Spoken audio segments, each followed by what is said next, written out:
Hello, is this thing on? Hello, hello. Hey guys, is this thing on? If it's on, please give me a kick.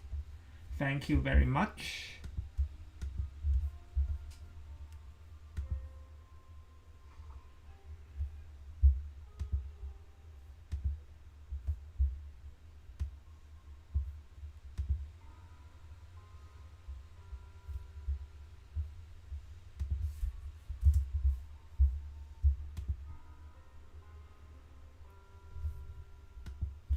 Hello guys, is this thing on?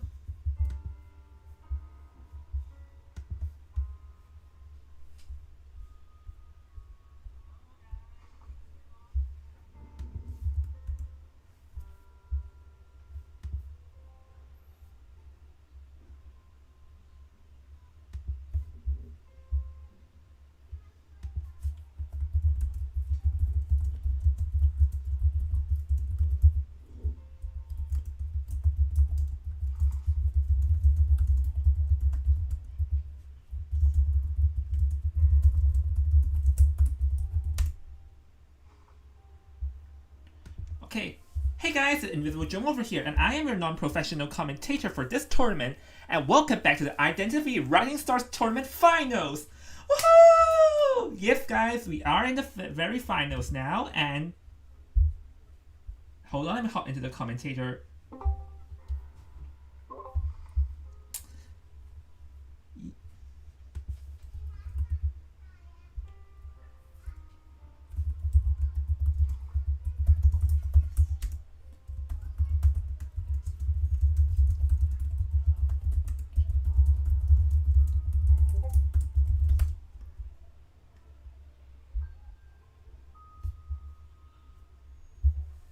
Okay, so once again, I don't know who is in the chat right now, but for all of you in the chat, thank you for enduring Invisible Jung's non-professional commentator, because as we all know, Invisible Jung is a very bad commentator, as he's very unprofessional and he commentates in an unprofessional manner. So today will be your last day with me in this tournament, and yeah, you guys can finally not hear my annoying voice.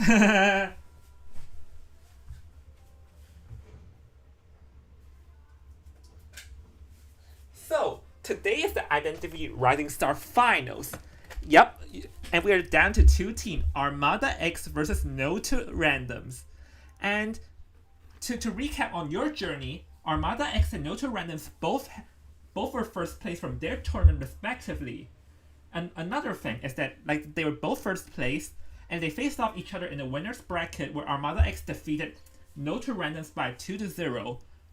But after No to Randoms dropped to the losers bracket, they also defeated Glory Side by a convincingly 2-0. And so far, in terms of the last game, because these two teams played against each other before, with Armada X having the advantage of a 2-0 win last time, so No to Randoms will want to step their game up. Will want to step their game up this time, because this time it is the finals, and we're going to go to the map pick, and there are no coin flips today because Armada X gets the first map pick as an advantage for being in the winner's bracket and never dropping a game. That's their advantage because they never dropped a game, so they naturally have an advantage in the finals. And I know there is some complaints of how Armada X can lose only from one defeat, but yeah, that's just the thing it is.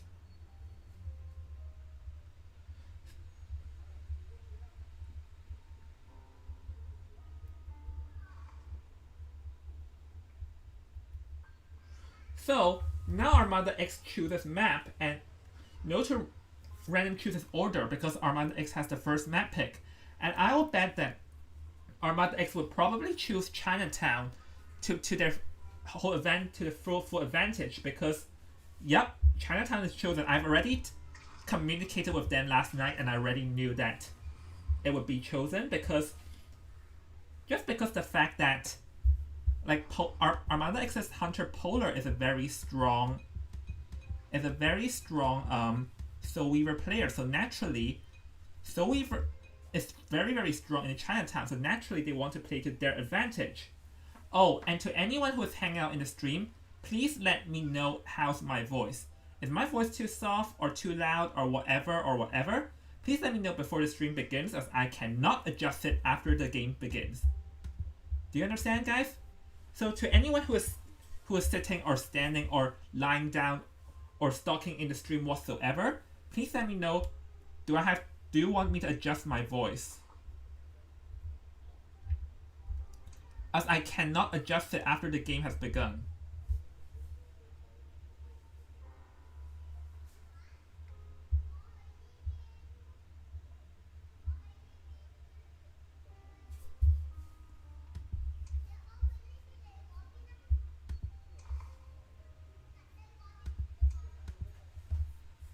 Alright, let me just invite people in. Your voice seems like you're talking from a bit of a distance. Well, I'll probably... If that's the case... Oh my gosh. If that's the case...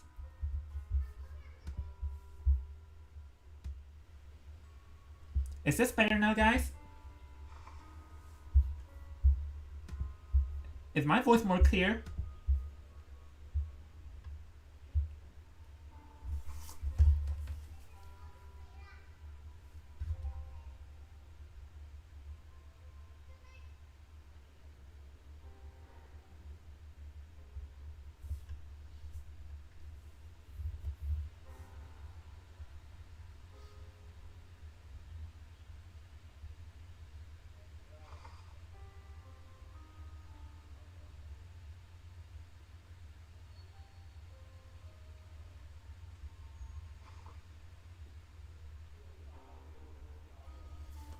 Hold on a second, let me just check what's going on.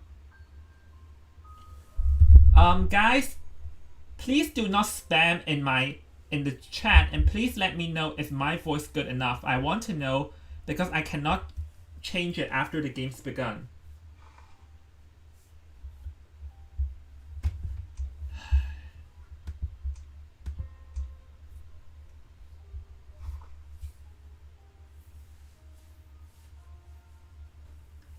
Armada X, please get your team in, please.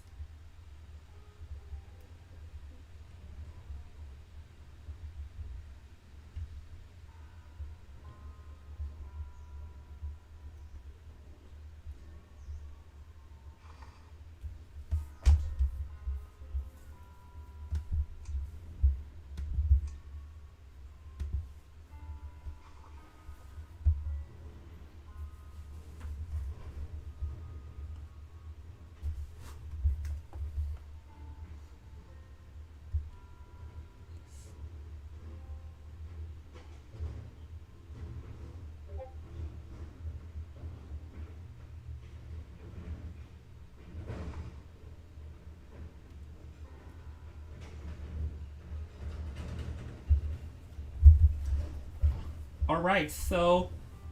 Okay, hopefully Armada X is in now, and we're going to get into our bans, and... Wait. Okay, the first survivor being banned is the Seer.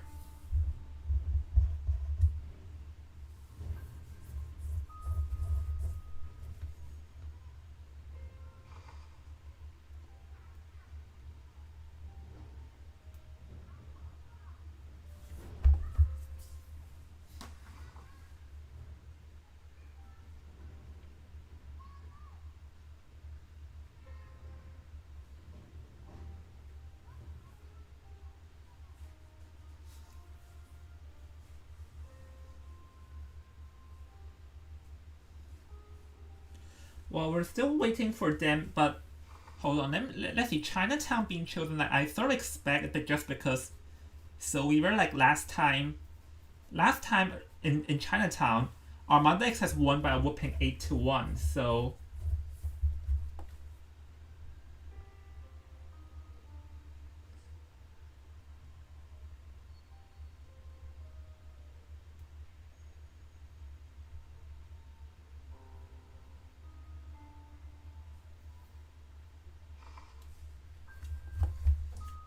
Oh, alright then, we're still waiting for the bans, so...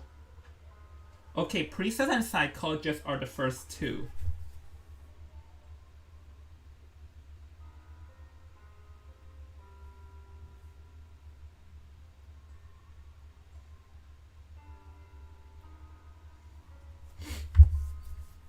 So now, Priestess and Psychologist, like something we do expect because of how strong like they are to the team of the support. But I'll expect Jafet to ban the ban the Mercenary. Yep. Mercenary being banned removed a Rescuer. Yeah, sort of expected that.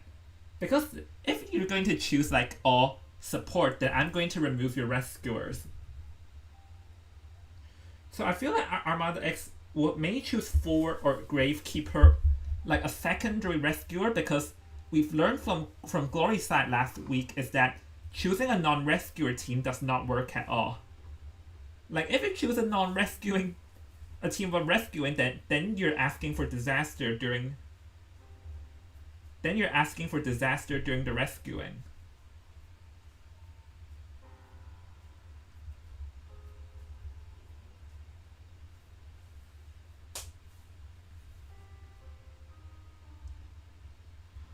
Okay, first officer Enchantress. Yeah, because Armada X has an Enchantress main, as we all remember. So if a first officer Enchantress, Priestess, and Psychologist. So with that being said, I don't know what would Jafet choose, but let the game begin in a 3, and a 2, and a 1, and a go. So Jafet, as we know from the tournament so far, he has a Breaking Wheel. They have a Breaking Wheel in their arsenal, so they normally play Breaking Wheel in BO1, and yep, that's exactly what we're going to see. So last time Breaking Wheel was played in the Chinatown, it did not do so well because he missed a critical spike. Because in Chinatown, you know, like there are like stairs all over the place. You can sort of like use the stairs to like dodge like the Paramystic from the Breaking Wheel. So we'll have to see that the Breaking Wheel will have to be very careful of how he wants to deal with that. But the Breaking Wheel, like when there's a Breaking Wheel, the first kite is what decides everything.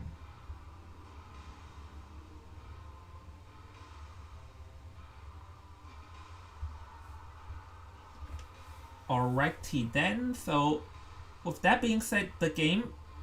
But to be fair, I would say the best thing for the Breaking Wheel is to find the Psychologist, because the Psychologist. Your voice good enough. Okay, good.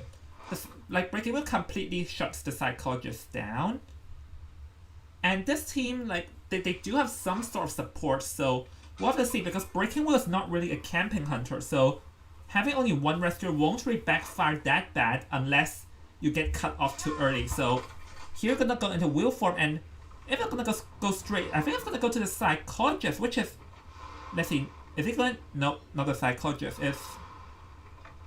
Oh wait, it's the first officer, but well, actually can't just forcefully. Oh, not gonna target him because of the watch. So Priestess first kite, but Priestess actually is a pretty good option because Priestess portals what like I was about to say that Priestess should not use the portals when the Breaking Wheel is in wheel form, because that's kind of a bit of meaningless. Because that's kind of a bit meaningless for the Breaking Wheel. Like with that, yep, 2 spikes, and Priestess has no portals in her hand. So let's see how. Oh, missed it. Okay, so this Breaking Wheel has blink. So oh, let's see. Oh, this one worked, but I don't think it's gonna be enough. Yep, 1 blink and Priestess out. This is actually a pretty fast downtime, because the first officer's cipher got disrupted. So the cipher now is only like 2 near Dakota ciphers, which is not gonna be enough. So this is looking to be at least a drawing game for the Breaking Wheel so far, unless the Priestess does a good rebound kite. But oh, first officer. Let's see, but oh, that can spike. Well, wait, but there's gonna be a no injury rescue. The Breaking Wheel should. Okay, the first officer is still dodging. Oh, 1 spike. Wait, but does the Breaking Wheel know which one is the Priestess? Oh, yeah, he knows. Oh, that was a bit close. Over here. Oh, wait, that even missed? I thought that's gonna hit. Won't matter. Switch back and then be very careful with the Paramystic and that down. And so far there's only 2 ciphers complete and 2 like very little progress cipher just because the fact that the first officer got disrupted badly. And now, wait, is the first officer gonna go for it again? Okay, the Breaking Whip does not have level 2 ability. Okay, no, the first officer can't. That will be a massive risk. This is a massive risk from the first officer. Oh, clipped it. Now it's in level 2. Yeah, the Priestess can't really kite. Because in wheel form, Priestess can't really do much. Oh. Let's see then. Some narrow. Oh, pretty good. Oh no. Let's see. Yeah, because now that's the Breaking with level 2 ability, but the Priestess can actually dodge it by... Okay, Priestess failed to dodge it. Enchantress is here. Well, what will the... Okay, so let's see. Can the Enchantress gain her stun fast enough? Because, as we all know, the Enchantress has a buff, so now she gains her stacks faster, but seems like that's not gonna be it. So the last cipher is the first officer cipher, which is only 60%. Wait, what did the Breaking Whip switch into? Oh, whoa, already? Looking to cam the cipher, but if you're gonna switch into abnormal, okay, spike it to death, and then... No, wait, the Breaking Whip should not... Wait, if the Breaking Whip's gonna chair, then the cipher will be enough. Because like, if the Breaking Whip switch into abnormal, then the Breaking Whip will want to like directly stop the cipher. Because now, doing this is meaningless. The Enchantress can just take the last cipher, so choosing to switch it abnormal to... Because like, if the Breaking Wheel wants to like secure the camp, or like defend the cipher, then he would want to like... He would want to immediately use the abnormal, but now it seems like it's not gonna be enough though, because the Enchantress at the gate, I don't think they can escape. Yep, they can escape, so now gonna go back, and this will be a draw, I believe. Yeah, there's nowhere for the first officer to run over here. Chair further away, I assume. Wait, or does the other two survivors have some plans, evil plans in their mind? No, they don't. Okay, with that, congratulations goes to both teams for getting a draw in the very first round between Armada X and No to Randoms. Well, I'll say both teams did pretty well. Like the Breaking Wheel was very good in like focus locking on the Priestess, and while the survivors did communicate well to ensure all ciphers are done, and the fact that the first officer made a no damage rescue in the first one is what like contributed to the ciphers being enough. So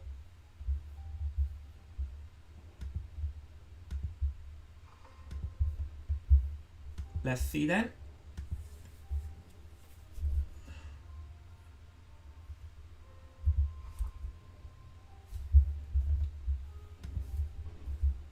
Okay, with that,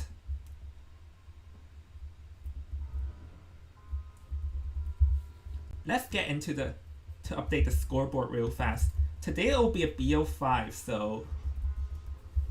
Okay, so the first round so far ends in a draw.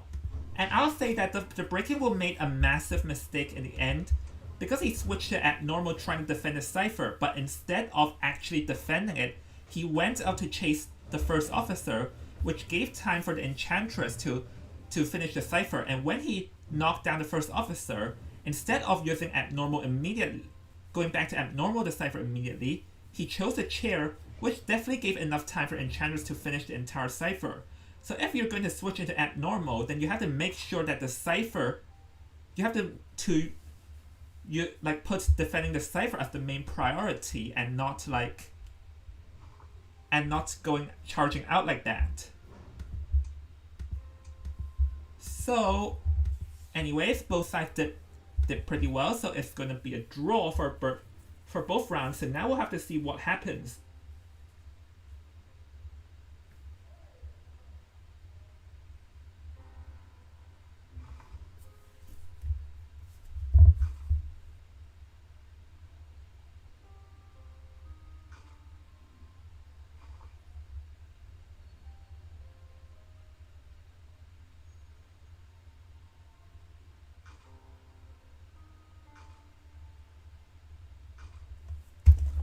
Oh whoa, everyone entered so fast, so let's hop into the bands. Yeah, Seer band. Yep. Seer is a pretty popular band choice here for obvious reasons that I'm not gonna even tell you guys. So Seer, like we already know that Polar would most likely play Soul Weaver just because he like we already know that Polar would most likely play Soul Weaver just because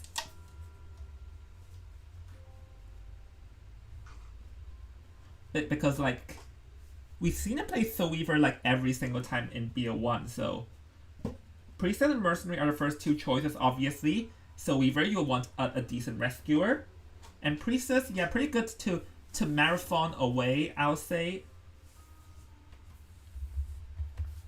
So I'll think, now that Priestess and Mercenary locked in, I wonder will Polar ban Psychologist?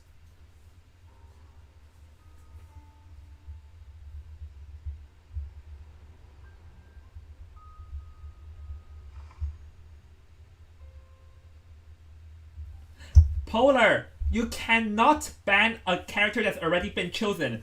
Are you trying to override their character selection? No shenanigans like that allowed it in my channel. Thank you very much. Polar attempted to ban Priestess after Priestess has been chosen. So I'll think Polar will either ban the Psychologist or maybe the Mechanic. I actually think that Noto randoms can choose. yes, I know that was a joke. Yes, Polar, I know that was a joke. No overridings allowed. I'll feel like Polar may ban the Mechanic or the Psychologist, as I'll say. Well, because like Psychologist is a pretty popular choice in this tournament to like ensure a rescue and the support. Or maybe the Mechanic. Like Mechanic is a popular choice in the tournament, but it isn't really popular in these custom tournaments because maybe like just the teams never figured out how the mechanic works, I'll say. So anyways, let's see what will Polar ban. I feel like it would either be Mechanic or the Psychologist, I'll say. Yep, Psychologist gets banned. And you know guys, I'm even suspecting that Polar like secretly like hid in my server just to see what I analyze first and then ban it. Nah, I'm just kidding guys, I'm just kidding.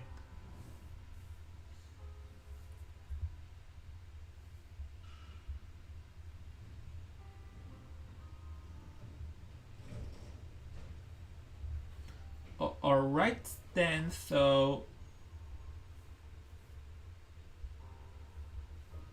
far we know that the first two teams are the first two from the Survivor team comp is Priestess and Mercenary. The other two is Postman and Patient. Okay, we got the full team. Priestess, Postman, Patient, and Mercenary. So Postman actually can be good against the Soul Weaver if played right. Because like Postman's dog can be used to slow down the critical Soul Weaver's speed up, and Patient is also a pretty good to marathon. Like the moment you see the Soul Weaver trying to charge your webs, you're going to instantly like use a hook away. So it seems like Noto randoms here did try to like secretly figure out how to counter Polar Soul Weaver.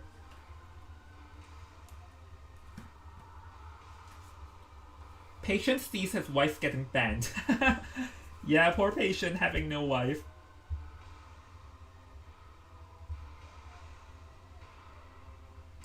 Go Polar. Okay, well let's see then. personally, I'm not rooting for either team, but I'm just hoping that we will see that we won't see a complete 3-0 shutdown, because that happened in a tournament before and it was not too fun to commentate. Like there has to be just some suspense. Like, I like commentating matches where there are suspense. You know what I mean?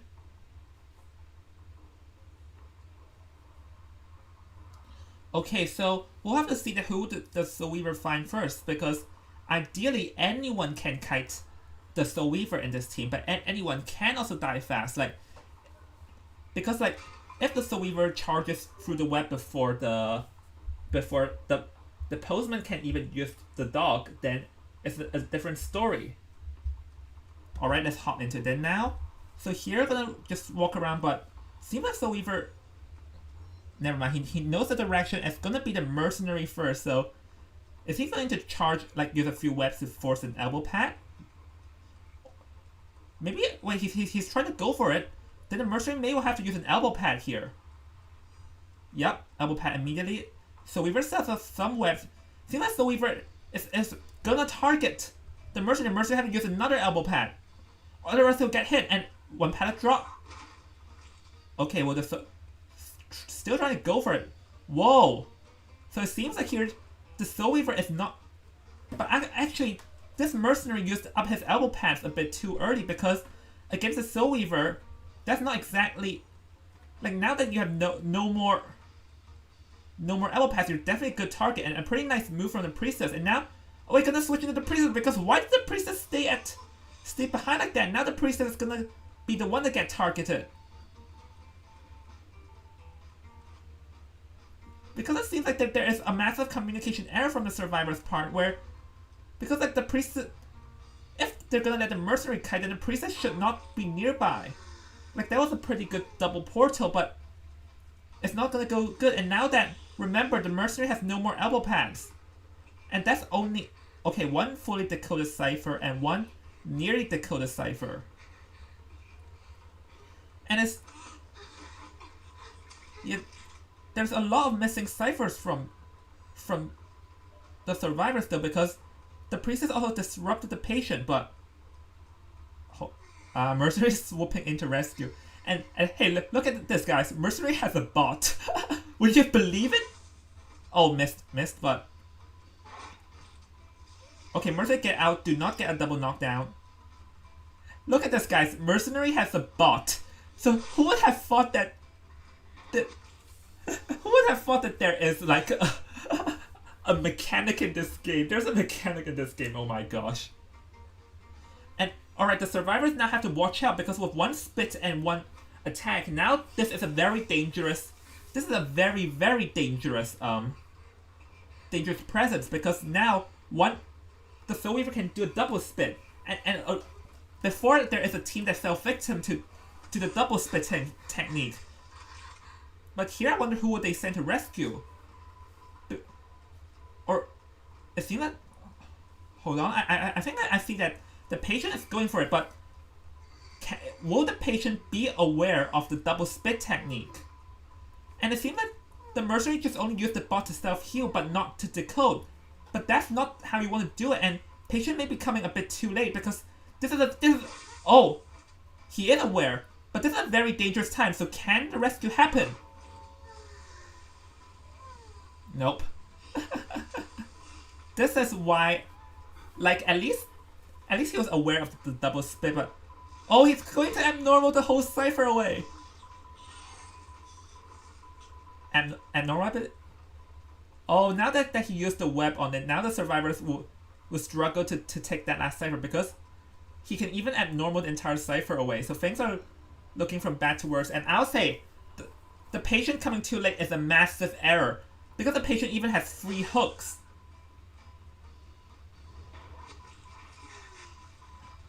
Patient will have to hook away.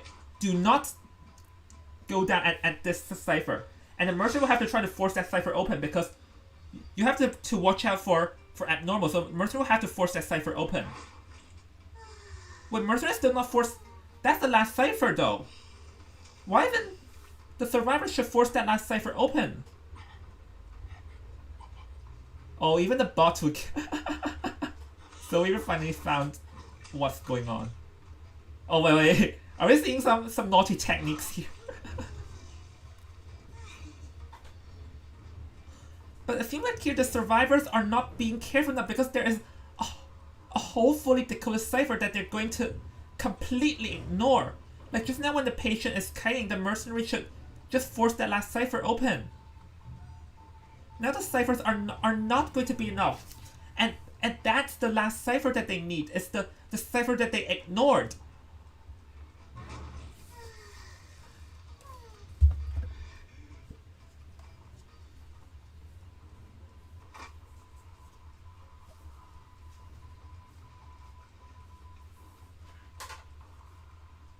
Well, alright.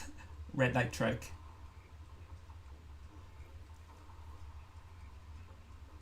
Alright, so yeah, just as long as the postman gets found, it's gonna be the end. Oh, so many webs. Postman panicked a bit, I can see.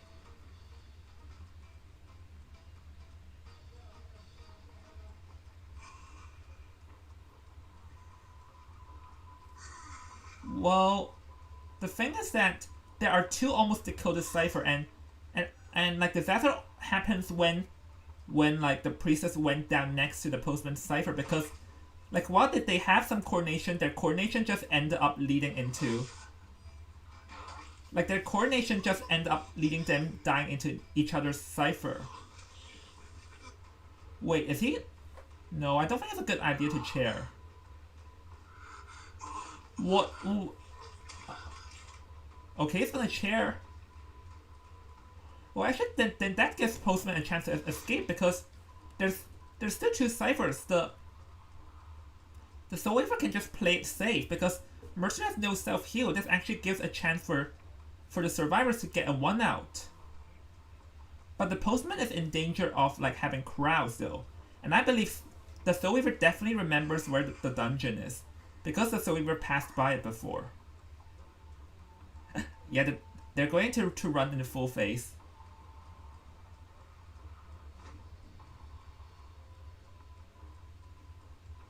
Because I'll say that the largest major error the survivors made was when the patient came too late. Like I've mentioned it in the article before. You should like plan the rescue the moment someone goes down, and not plan the rescue the moment someone goes down, and not after it. Oh, wait, but actually, why is the Postman running away from the dungeon?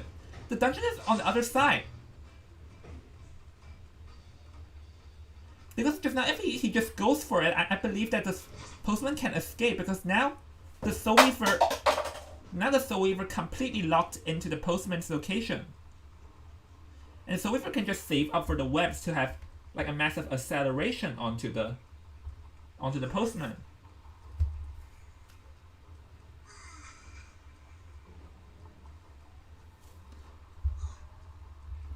Oh, let's see. You have the webs over there. Okay, one web and...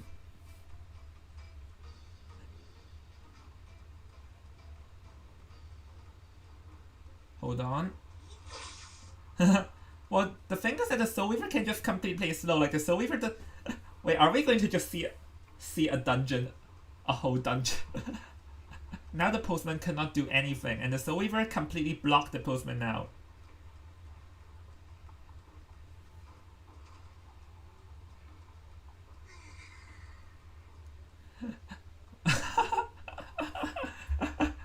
Look at this. This is not going to end, is it?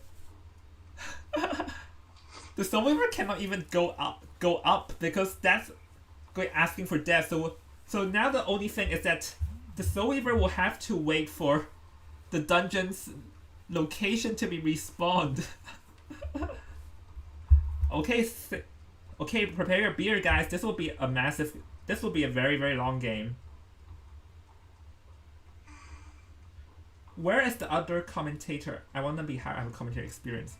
Oh, nope, that's the end.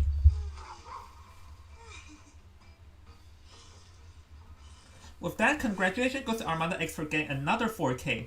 And I'll say that the Noto randoms have made two major errors. One is not planning a rescue fast enough. And the patient even had hooks. Like the patient can just directly fly one hook to rescue. Instead, he chose to walk and save his hooks. And that's, and I've said before, you do not want to save your items too much. So that's what hurted them. Like the early kite was good with the early decoding and stuff, but they made major errors, and especially when the mercenary did not try to force the cipher open while the patient is kiting.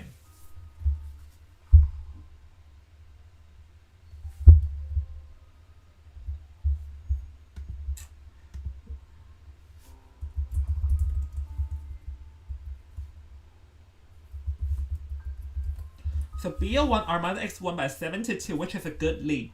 But don't worry because this is a BO5, so there's still tons of chance for Noto randoms to catch back up. So now we're going to swap sides.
Oh, here we go, guys. My favorite map coming into play.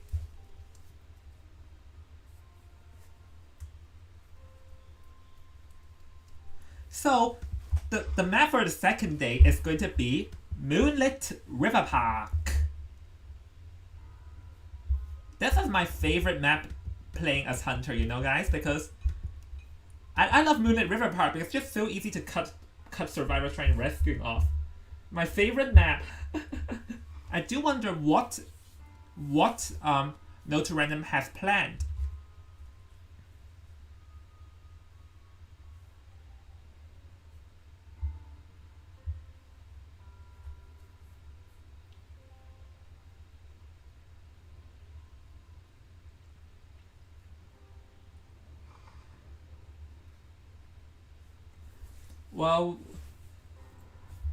Well, let's see. What's the order?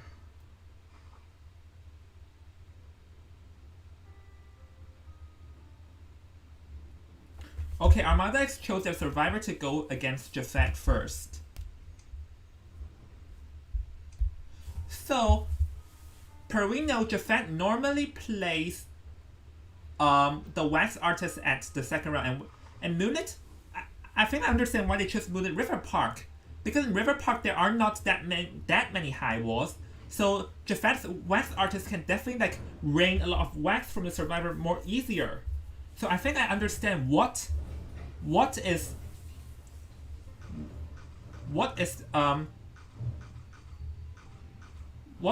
Noto Random's plan.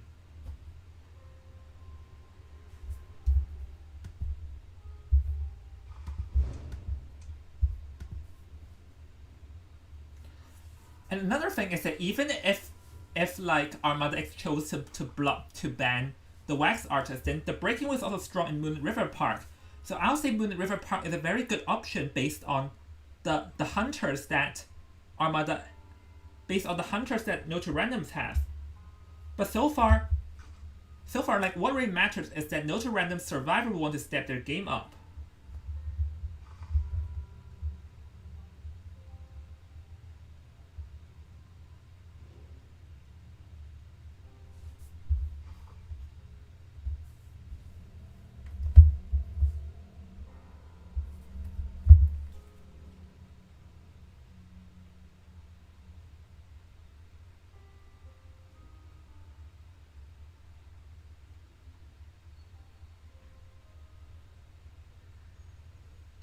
Okay, seer and psychologist are going to be the first two banned.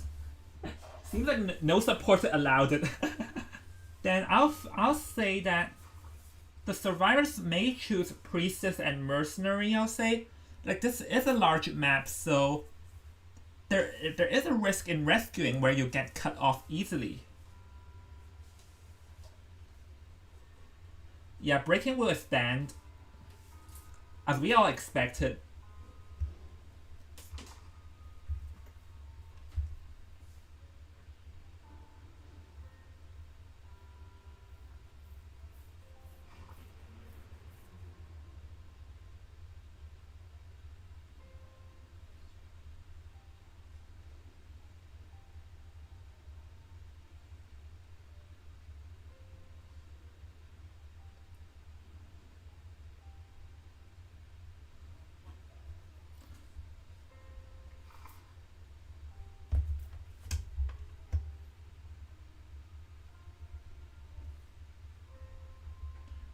Choose first two.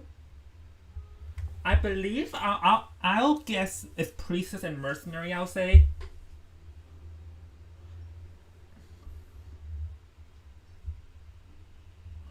And also, I do notice that Armada X likes first. Priestess Enchantress, get out! Whoa, Armada X doesn't like mercenary. I have a feeling mercenary is gonna get banned for sure. Definitely, it's gonna get. We're definitely gonna see mercenary gonna. We're definitely gonna see mercenary being banned. So. So priestess, enchantress, first officer, and a new survivor.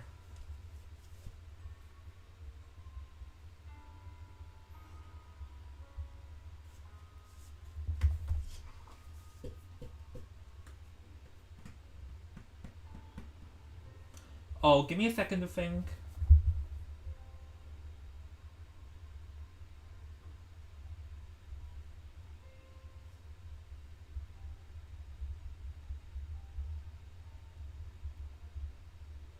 Or I'll give you 2 minutes.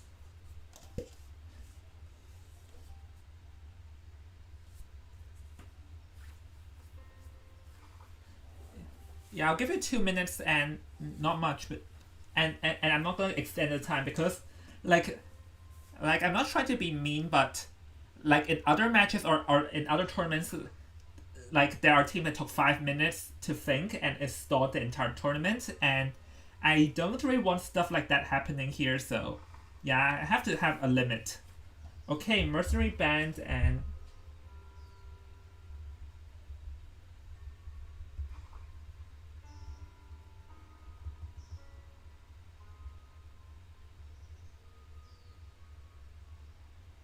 I can hear John scratching.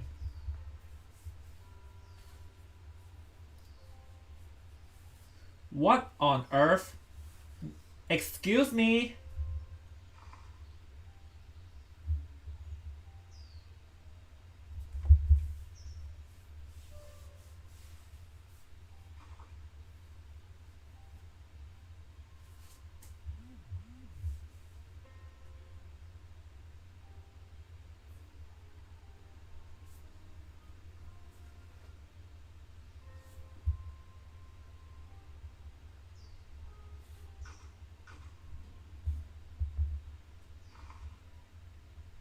Goodbye. Okay, first officer and coordinator. Okay, so we have. So they use the coordinator to replace. Coordinator to replace the psychologist. And I'll say if it's a wax artist, coordinator can good because one flare gun. One flare gun can stop the wax artist from raining wax.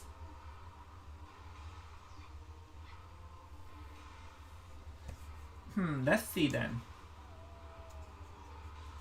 Oh, is my mic too loud or whatever? And yes, I'm scratching my body.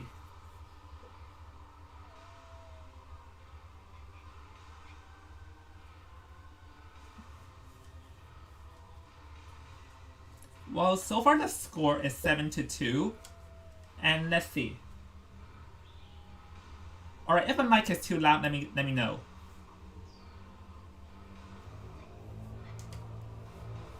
Actually, Wax Artist can do... I feel like Wax Artist can do better in this map than Red Church because there aren't that many high walls. Like, there are only very few areas that have high walls in this map, so the Wax Artist can definitely rain more wax easier.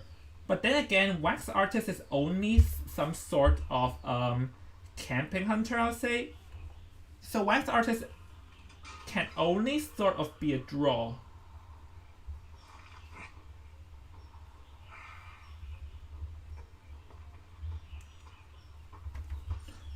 Alright, we're in now, and here is going to be the Enchantress first. This will be a rematch of the 2 weeks ago, because 2 weeks ago the Wax Artist also played against Enchantress, but oh, wrong direction. This Enchantress is gonna hide, and can the Wax Artist find out where the Enchantress is? And very sneaky from the Enchantress. The Wax Artist does not know where she is. Oh, it's gonna be the Priestess again, but Priestess can like walk for a very long time. Oh, but Wax Artist has teleport though. Priestess has one more portal, and let's see. Oh, got a lot hit. Yeah, just hide behind the pallet. Oh, and it's about to get stunned, the Priestess. But that's actually good enough, but Priestess has 2 more portals. The Priestess will have to portal away and not give the Wax Artist a chance. Oh my... Whoop. Well, the 1-2 trick didn't work. Like, that was a pretty smart thinking from the Priestess trying to double back. But unfortunately, the Wax Artist was a step above of it and knew that he was trying to double back and purposely not enter the portal. Oh my gosh. Oh, I don't think that's wax hit though. So it's near 2.5 ciphers. Yeah, just an instant hit because and go after the Priestess. So now 2 ciphers are done and 1 near done. So yeah, the first officer's cipher will be completed by the coordinator. This Wax Artist is being careful trying to like, but wait, the Wax Artist can try to chair closer to the, and oh, he's not. I thought he would try to chair closer to the Enchantress because now this opens the door. The ciphers may be enough. Because the last 2 ciphers are gonna start getting decoded. And after the coordinator used her flare gun, then she can... After the coordinator used her flare gun, then she can just try to support the Priestess to death. Oh, a bit of a mistake. Ouch. Well, coordinator... Yeah, coordinator not gonna. So actually now this gives a chance for there to be a more than one escape, because this actually has a draw better, because now I believe the Wax Artist can try to camp the last cipher. Alright, gonna teleport onto the Enchantress. Here we go. Yeah, barely enough. Barely before, but oh, there are some high walls though, so this area will be hard for the Wax Artist to knock the Enchantress down. Oh, that's enough hot wax. But in this area there are a lot of high walls, so it'll be a bit hard to have a fast knockdown, but can still chase for sure because let's see, 35. Oh, 60. The wax is on 60 already thanks to the spitting wax, and let's see. Oh, it's not gonna be enough. Because of this, Enchantress do a very good job, and she's gaining a lot of stuns though. Oh no, that's not gonna be enough. 3 layers done.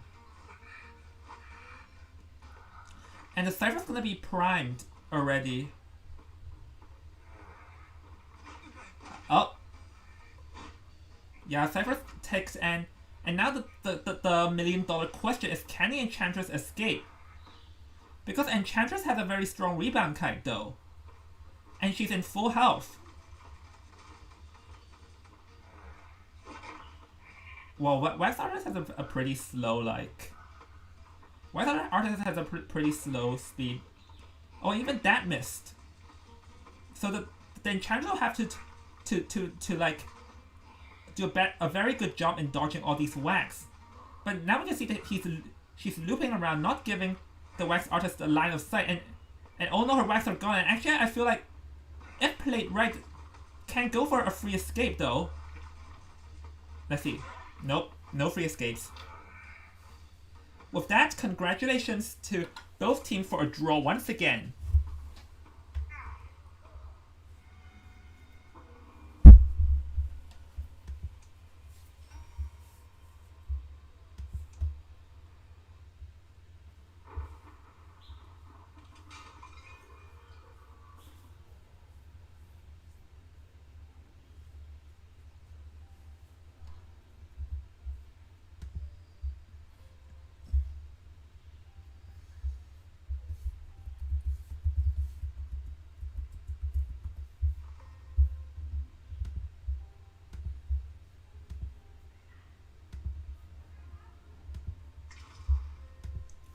Alright, so far, 2-2, like, neither side has the lead, but as I said, no two randoms need to step their game up because they are...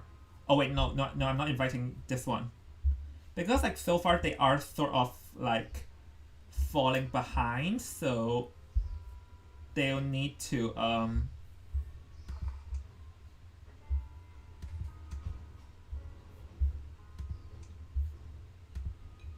they'll need to step their game up to try and shrink the lead eventually, but the good thing is that because this is a BO3, there are more rooms of error. BO5, there are more rooms of error, so one bad match won't really change much, and we can see that they're switching hunters though, because now NX official seems to be going to the hunter spot.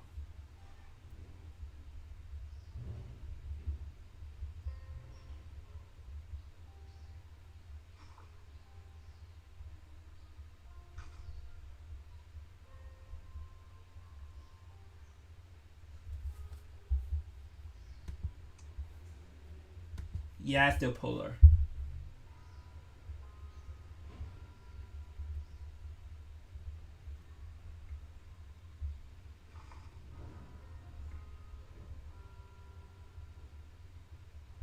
Yeah, Soul Weaver's gonna get banned, but actually Soul Weaver is not good at the river part though, because the carousel is a very good place for the survivor to play merry-go-round and round with the hunter.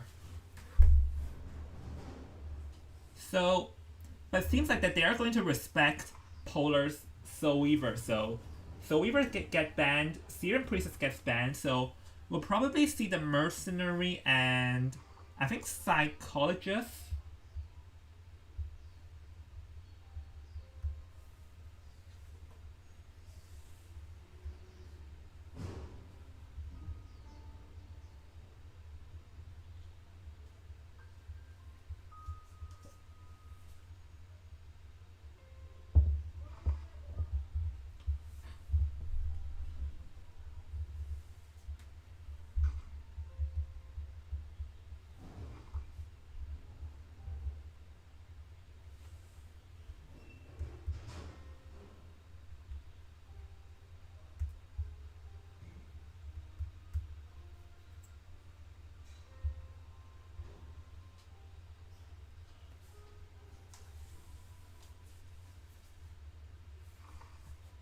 Alright, we're waiting for them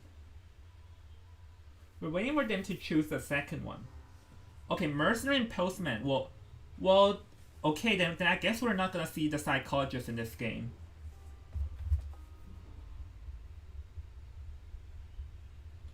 But it really seems no two randoms really like the postman.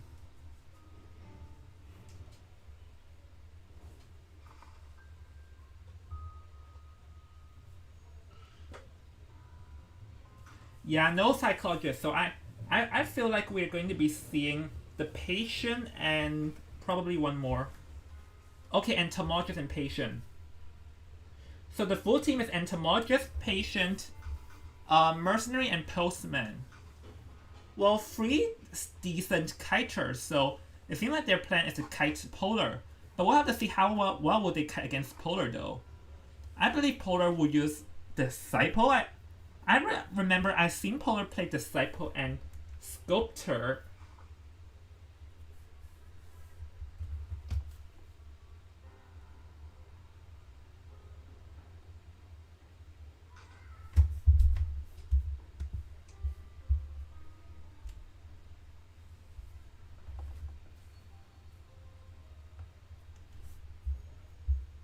Okay then. Alright, 3, 2, 1, let's go.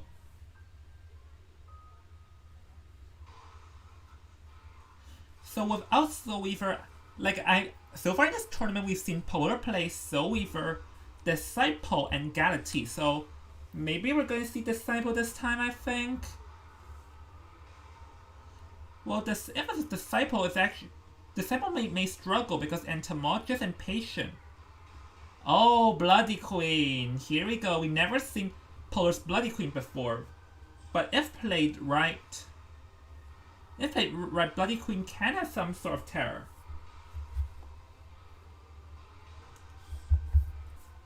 And Bloody Queen is actually a good counter against the Postman and never mind. Never mind. It's still a Disciple. Nothing happened. Well, Disciple actually as I said, Disciple may struggle against the Patient and Entomologist under the fact that they use their items well enough. Like if you are good with a survivor, you will know when to use your item.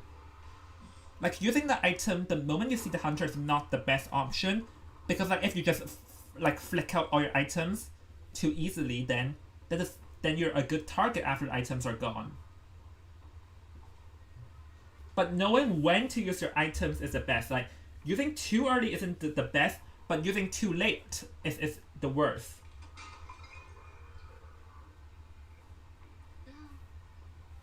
And here ideally the survivors want to make a free escape just to win this BO2. But here we can see that the patient's gonna get found first, so yeah, patient's gonna get locked in. And hold on, is he trying? Oh, he thought someone spawned at the broken walls here, but no one spawned there.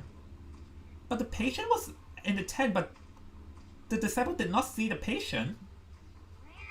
Ah no, still saw patient a bit brave though. Instantly hooking away, not giving the chance of Disciple to lock in, but I believe one leap and there's still one attack unless the patient used another hook, but not gonna let the end. Wait a minute, why is the entomologist nearby? We said the entomologist just flew by, but why is the entomologist even there? Oh, now cannot slide down. Okay, this cat is effectively wasted. So the patient can still kite a bit because can just hook away, but this hook is a bit too short. And let's see, is someone? Okay, no one is in the. Nope, he's down. Whoa! Whoa! Some pretty good mind game tricks here. Alright, mind game. Nope. Okay, the mercenary is prepared to go in, but the ciphers seem to be a kind of slow because that's the thing is that it seems like the survivors keep on disrupting each other's ciphers. One cipher is done, and tomorrow, so probably 2.5 ciphers. So we'll have to see how would the mercenary do this basement camp. Oh, spot the mercenary will have to move in by now because Disciple the strong camper hunter, so disciple the strong camper hunter, you cannot wait for too long.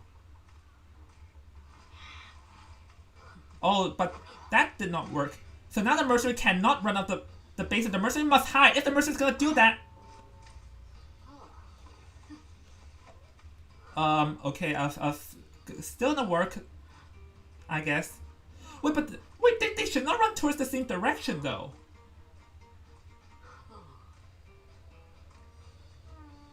Okay, but well, in the end, it's still gonna work, and I reckon it may be better to sell or an early rescue, because against a strong camper hunter like Disciple, the one thing you don't want to do is to come too late.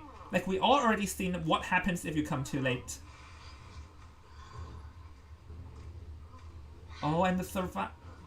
Like, that's the thing, the patient keeps dying next to his teammates. Like, this seems to be a massive thing from No to Random, is that they keep dying to each other, near to each other, and that's not something you want to do. Like, under no circumstance would you want to disrupt your team's ciphers.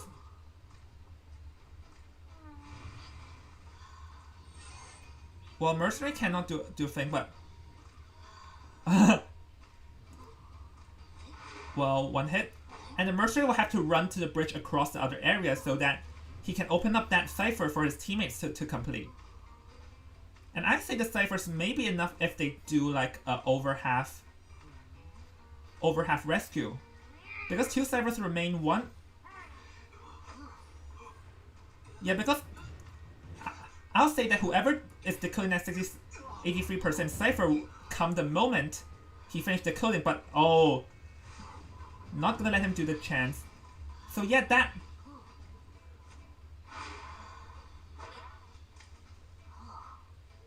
Oh, there's another jumping chance. Yeah, like. Oh, but that cipher can still probably be complete, like, I think. Okay, because from what I saw, it was, like, they did rescue in time, but the cipher is not going to be enough. And why is it not enough was because the patient dashed straight into the decoded cipher while going down, and that's something that you do not want to do under any circumstance. So here is a lecture to. Here's also a lecture to whoever's watching. If you're gonna go down, don't go down next to your teammate cipher. That's one of the worst things. That's one of the worst things that you can do. Because now I don't think that they can even rescue in time though.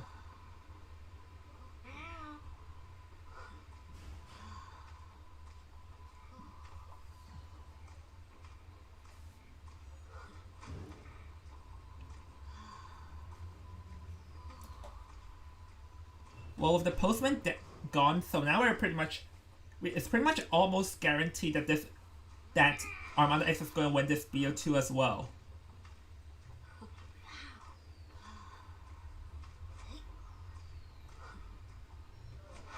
Okay.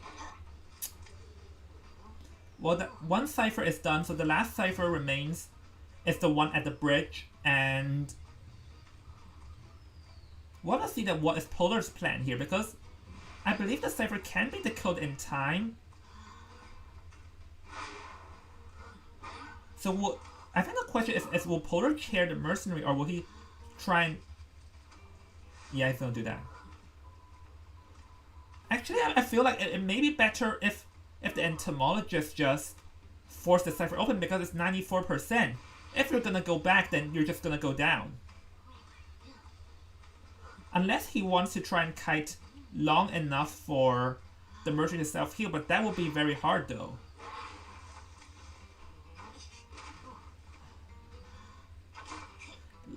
Like, Armada X's survivors' thought process is clear, but they have to stop going down near each other.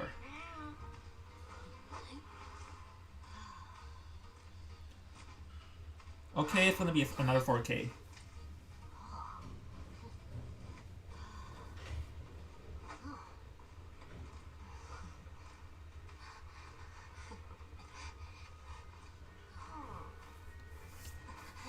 Oh wait, the mercenary can try to make an escape though. Because like right now Polar does not know which. Oh, never mind. He saw through the cats.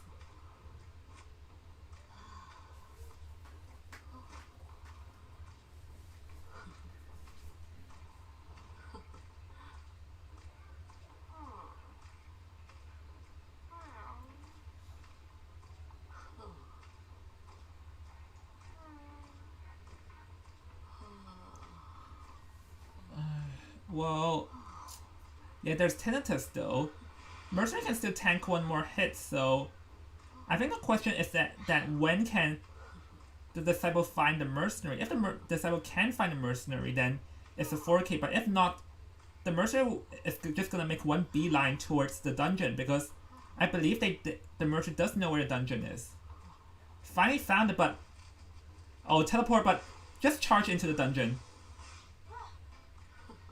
Oh, he's trying to do a camp, so let's see. No, I don't think that's gonna work. Wait, is that gonna work? Nope. Well, that's a one escape.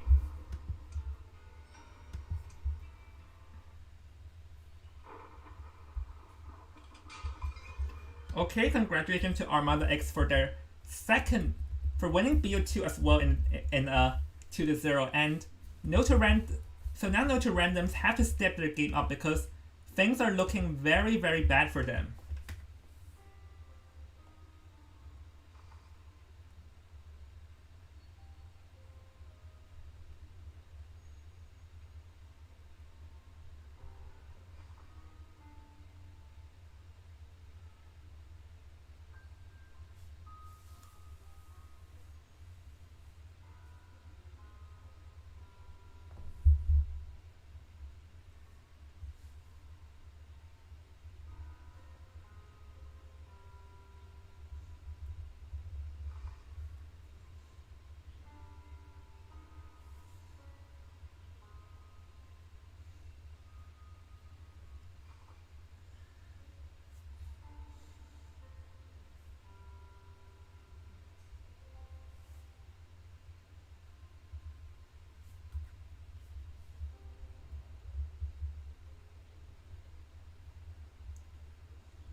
Okay, I've received news is the hospital is chosen and they chose for their hunter to go first once again.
Okay, we're waiting for Like, it seems like here their plan is...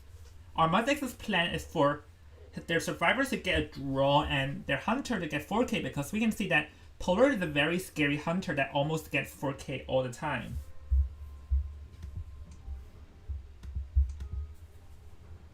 Seer, Priestess, Enchantress. Okay, directly targeting. Like, nope, no Enchantress allowed it. Sorry. And bro, why did you leave? Okay, let me get back in.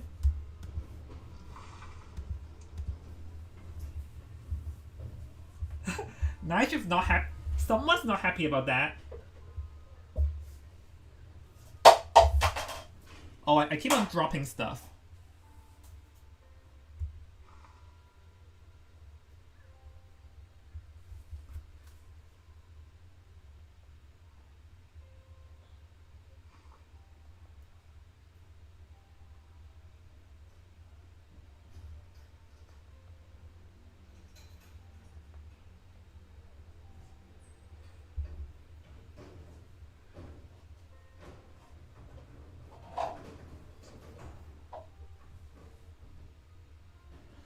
Well, I believe we're not going to be seeing Breaking Wheel and Wax Artist, but Breaking Wheel isn't really too good inside the hospital, though.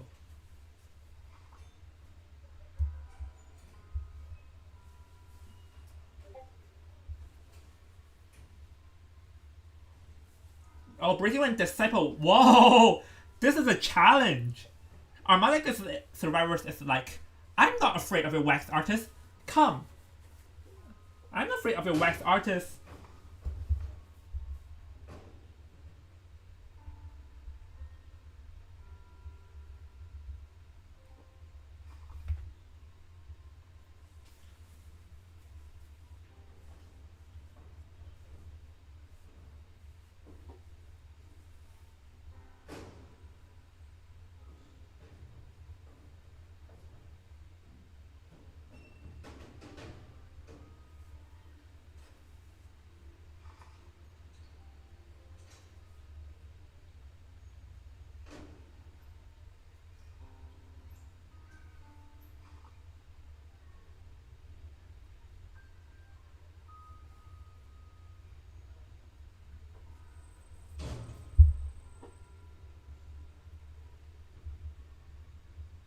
Okay, Psychological Mercenary and Psychological Mercenary refers to the banned prisoners. So, whoa. Okay. No fast decoding allowed it. Well, Nash is not happy about that.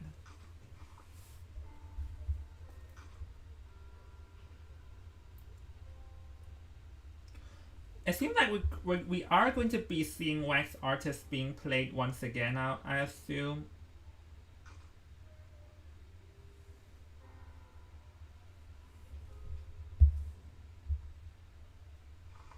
Mechanic and Perfumer. So, okay, we can see some fast decoding team.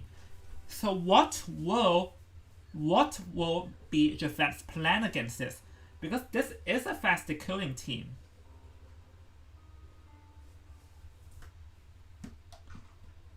And they purposely removed Disciple because Disciple counters the Perfumer quite well.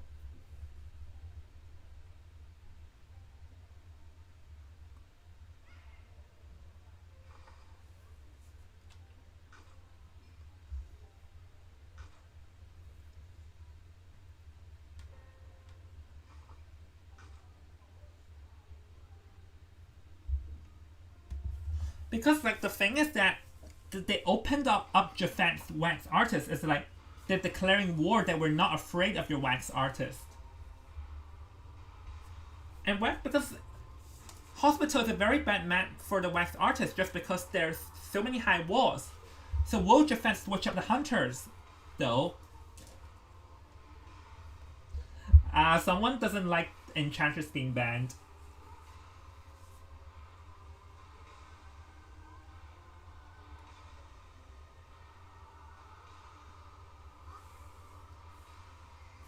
Oh, Galatea. So finally we're... Yeah, Galatea actually pretty well against... As long as... But he has to knock someone down fast because... What? Guys. Okay, never mind. I just saw the entire hunter vanish.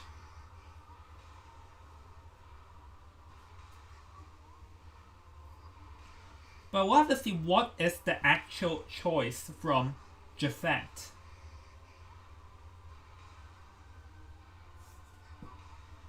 Okay, it seems like this sculptor is going to be the actual final choice.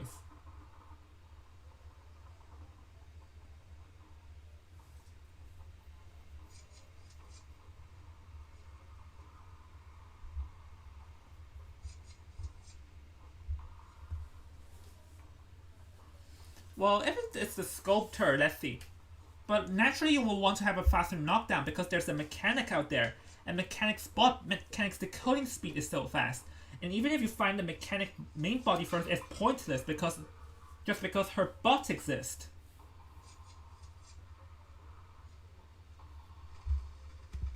Okay, so we are in now, and yeah, everyone's already in the hospital because hospital is probably like one of the strongest kiting spots in the game. And oh, Mechanic's gonna get found already. Her bot. She cannot hide her bot like that.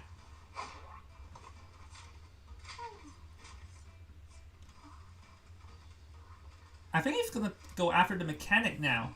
And we can see that this sculptor does not have trump card, or he does not have trump card, does not have insolence, so it's a normal up to that. Oh, well, that's a pretty smart place to hide the bot, but no. Oh, so he's gonna go teleport to the end, and now he actually doesn't even need to target the mechanic anymore. I don't think he actually has to target the mechanic because the mechanic has no more bots, but that was a pretty good crush. Because like the mechanic can transition pretty far away, so I'll say it may be better to switch targets just so that the mechanic's decoding speed the mechanic will have to decode with her head. Perfumer. Well, yeah, I'm gonna go for it because if the statues are accurate, then Galaxy is pretty good against the Perfumer if the statues are accurate. But we see that a lot of ciphers are gone right now. Okay, trick the Perfume. Oh, returned. Galaxy did not realize, but he returned. Oh,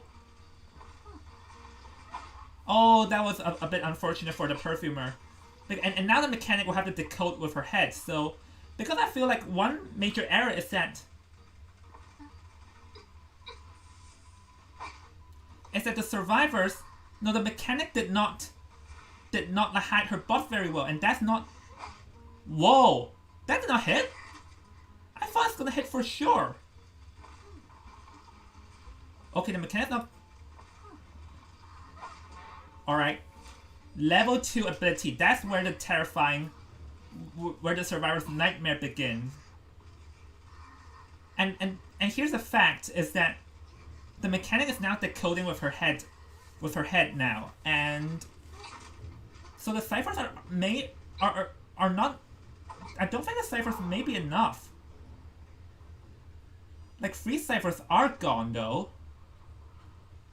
Okay, never mind. I feel like the ciphers, not sure, but what's the survivor's plan over here? Well, Mercer is baiting. If the Mercer is baiting, that means that someone else is trying to sneak in. But can the Galaxy realize what's going on? Okay, I actually feel like now that's over half, the Galaxy can just charge out. It seems like the survivors communicate and believe the ciphers will be enough. So that's why they did an over half rescue. And let's see then. So let's see how this can work. Or oh, they're going to sell out the Perfumer though. Oh, that's pretty smart. So I actually feel like now the Galaxy can actually use the teleport and not focus on the Mercer, because Mercer will be hard to down with 3 elbow pads. Oh no, that was a bad move.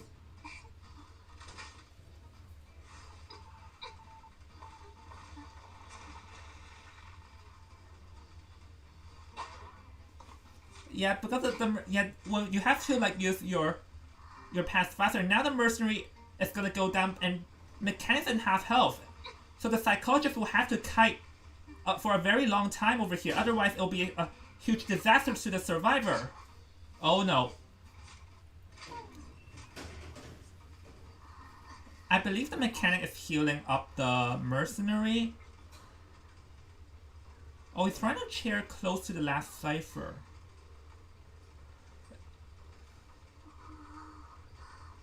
Yeah, I think. Let's see what will the plan be. The mechanic's decoding speed is very, very slow right now. And the mercenary is still trying to rescue. That's actually not the best idea. Like, this is a massive gamble from the survivors. The mechanic's decoding is very slow. And the mercenary is in half health. Like, he says 2 elbow pads, but what would that matter? Like, just one statue crush and he cannot rescue.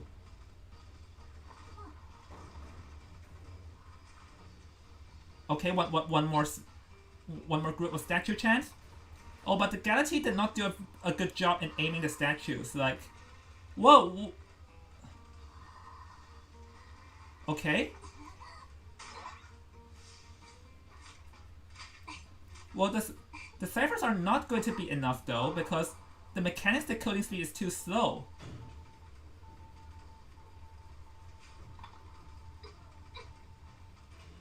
Actually, this is looking to be a 3 to 4K game. Like, I understood the logic of selling out. I understand the logic of selling out. Wait, that teleport. For a second, I thought this was going to be a 1 second teleport, a 1 millimeter teleport, but. So the survivors' plan now is to try their best to ensure a 1 out.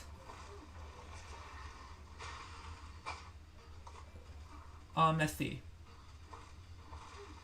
Okay. Mechanic goes down. So will he chair or... he saw where the mercenary is.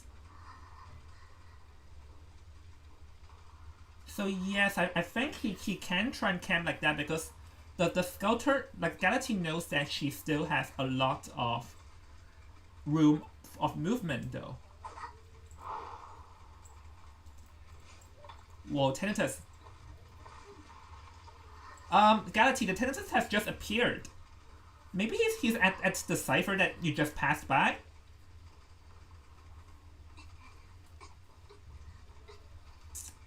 Okay. Well, at least now he knows where the mechanic is, so if we can just... But, like, if we can just send the mechanic down, then this may be a free escape. Well, wait, Galaxy did not see the mechanic?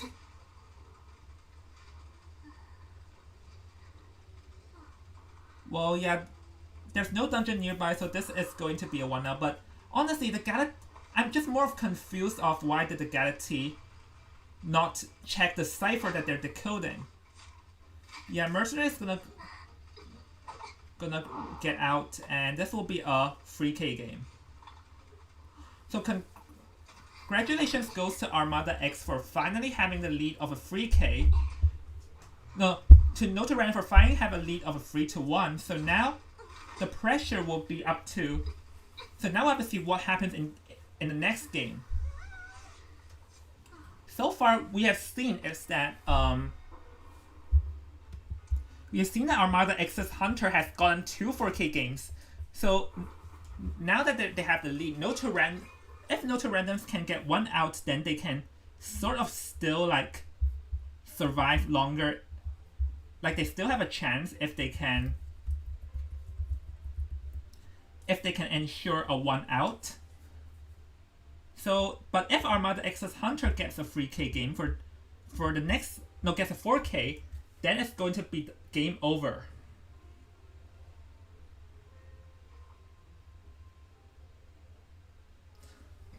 Jafet blind. Yeah.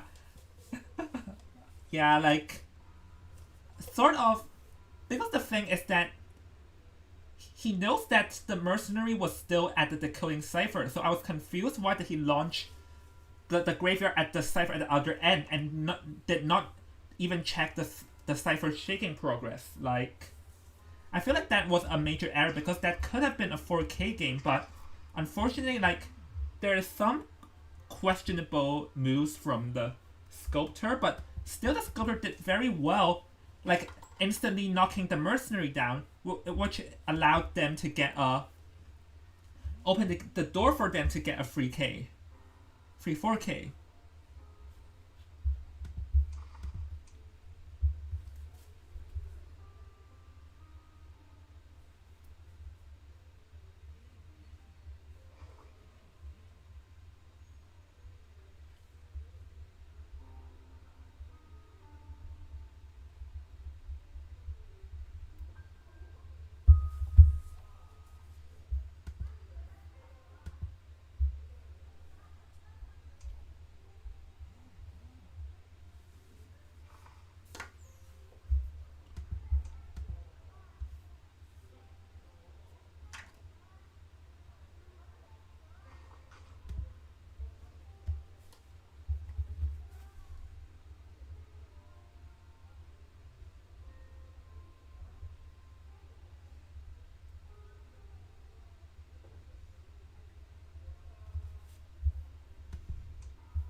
Ah, never mind. Polar art here.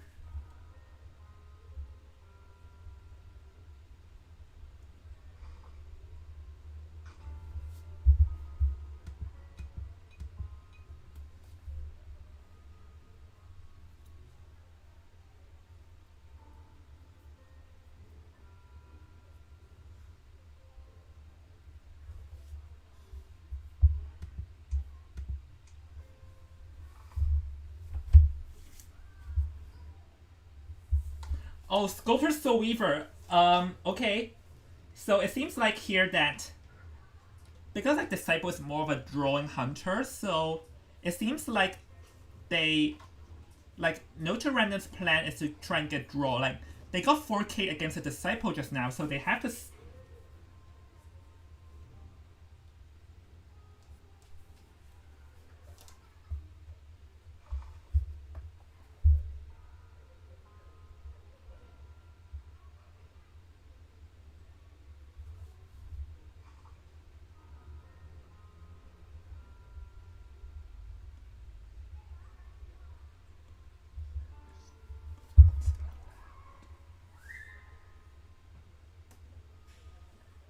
Oh yes, I forgot. I forgot.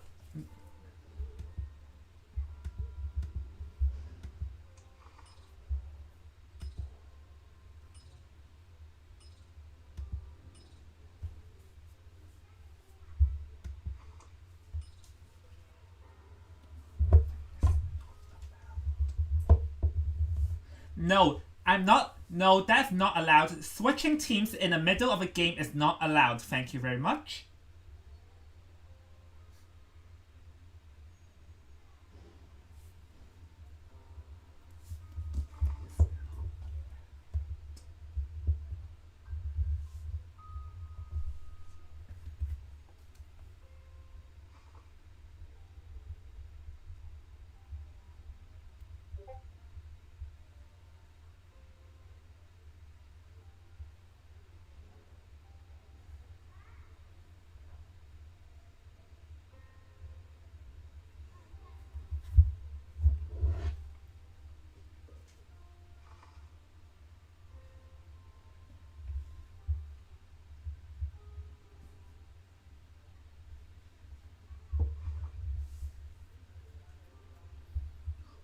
Well, so Galaxy and Soul Weaver are banned.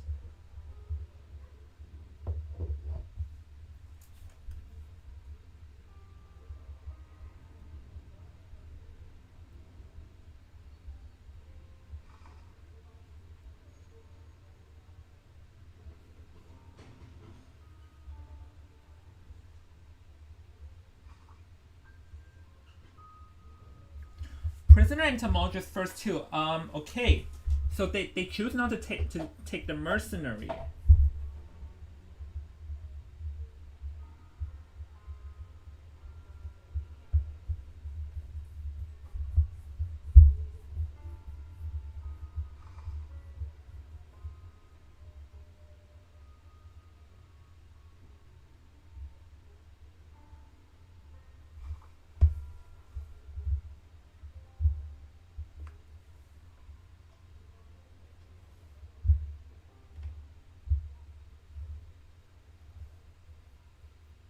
Yep, no mercenary.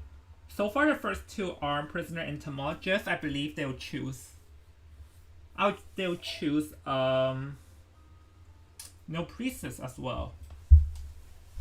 I believe they'll definitely choose one rescuer for sure because no rescuer is not a good idea.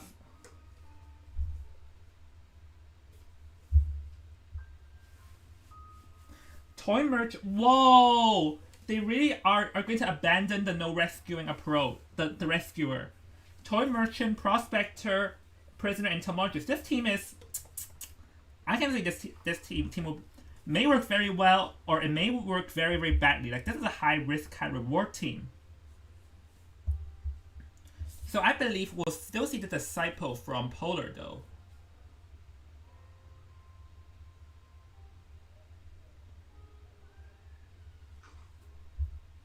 Oh, but I know why it's Prospector. Prospector shuts Disciple down. One jump equals to one magnet cancel, so the Prospector is a direct target on the Disciple. So will Polar still choose the Disciple?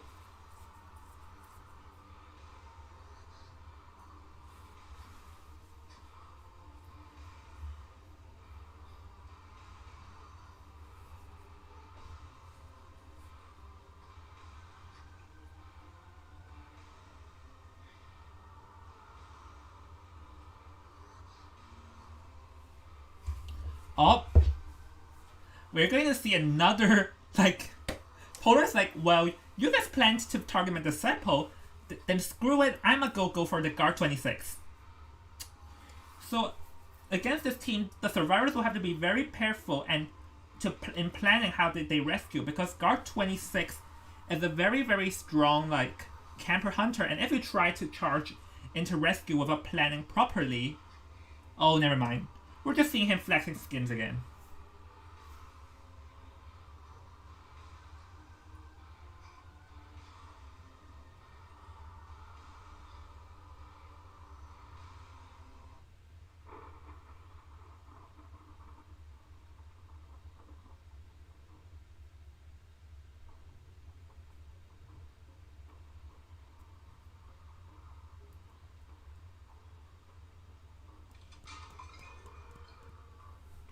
Also, the Bloody Queen. Like, Bloody Queen is actually a pretty good option though, because like Bloody Queen sort of counters the.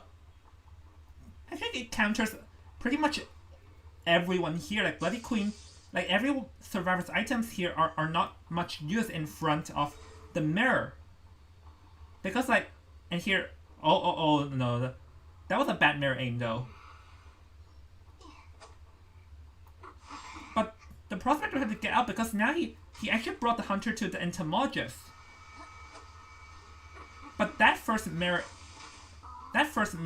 is wasted, and oh wait, but here you can still, the prospector is in a bad spot, so actually I think he can still get one more hit unless the prospector has no magnets.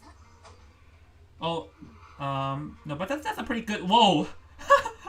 That's a pretty good dancing moves from the prospector, but now he got hit one more mirror and he's done. Let's see. Oh, wait, oh, that stuff's gonna hurt. Oh, and Blink is gonna get done because, let's see. Yep, one Blink is done, one Cypher gone, and I believe two more almost gone. So far this seems like a drawing game, but the thing is that the prospector went down close. Oh, for a second, I think it may be better for the Bloody Queen to chair next to the toy merchant. So, because now this opens the door for a toy merchant to complete the cipher. But it seems like that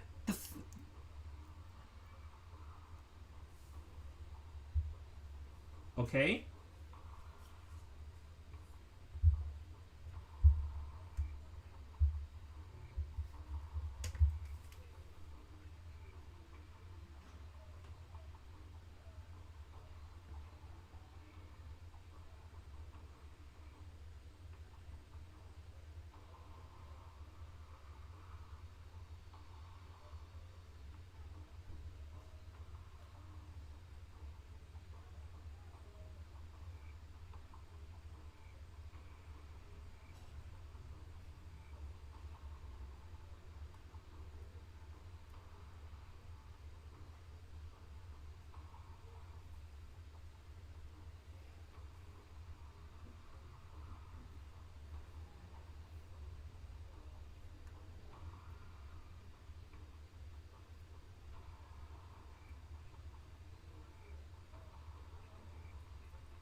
Let's see.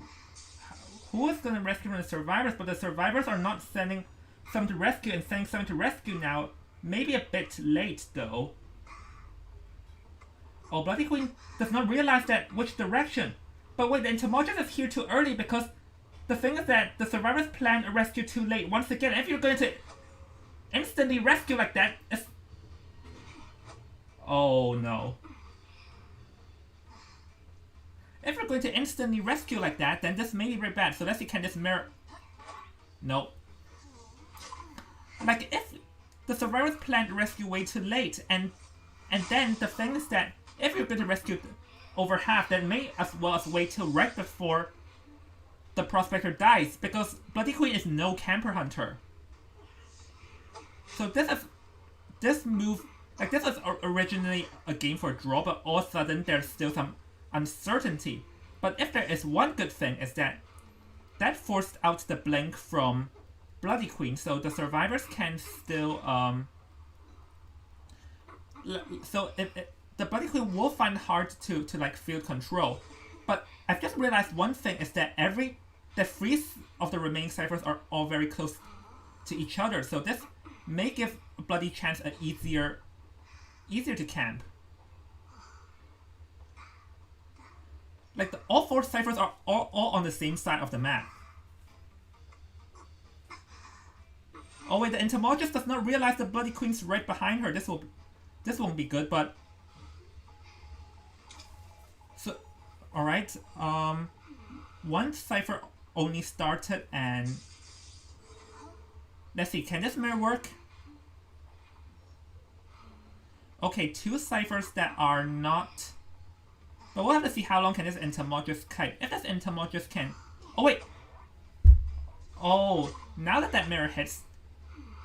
Is it gonna go back? Yes, it's going to slowly field control, because right now,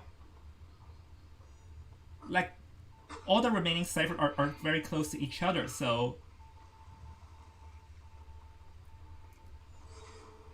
Oh wait! Let's see. If it gets a hit here, then everything may change. But nope, that mirror is not gonna hit, and... One tiny electro stun. So far this is field control, and I have a prisoner on the face to give pressure to the hunter, so the hunter will be scared to go out. And now then, because like this Bloody Queen still does not have the level 2 ability, so it'll be a bit hard to hit with the mirror like that. Nope, that's a down for sure. I believe the Bloody Queen probably wants to switch it at normal, so the survivors ideally will want to rush the ciphers done, so to not give the Bloody Queen a chance for an abnormal. And I think the prisoner cipher will be done, so it's a Toy Merchant cipher that matters now.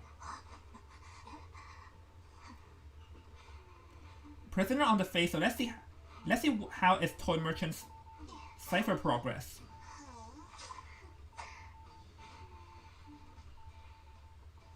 Oh, there's no Tide Turner. Oh, I've attacked. Okay, but so now teleport. But the thing is that I feel like Polar made a mistake. Is that Polar should not use his mirror like that, because now that Polar used up the mirror. Oh, teleport. Let's see. Does the Toy Merchant have a jump board? Oh. Okay, so yeah, now Polar can only target the Toy Merchant, because now there's no way he's going to cut off the remaining survivors at the other side of the gate. He can only focus on this Toy Merchant now. Well, the thing is that if just not like the cipher, like when the ciphers are primed, Polar should not use the mirror and save the mirror for Gate War. Oh, but there's nowhere for a Toy Merchant to go from here, to be fair. One mirror and she's out.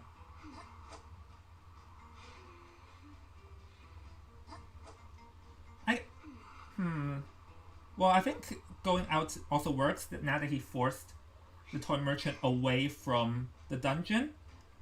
Oh, got stuck. Nope, that's the end. Well, I think like Polar's plan here is that he can... All he has to do is to play one more mirror, and Yeah, one mirror onto the toy merchant's face. And yep, toy merchant is out.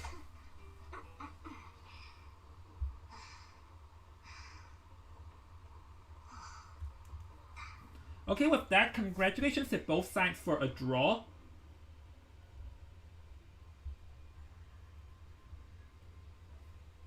Well, I feel like the thing is that what Polar could have done better is that just now at Gate War, he should not use that mirror when the entomologist went to save when the prisoner went to save the entomologist, so that the moment all Cyberlord are popped, he can use a mirror to knock one survivor down, then teleport to knock another one down. Then he can still go for a free K.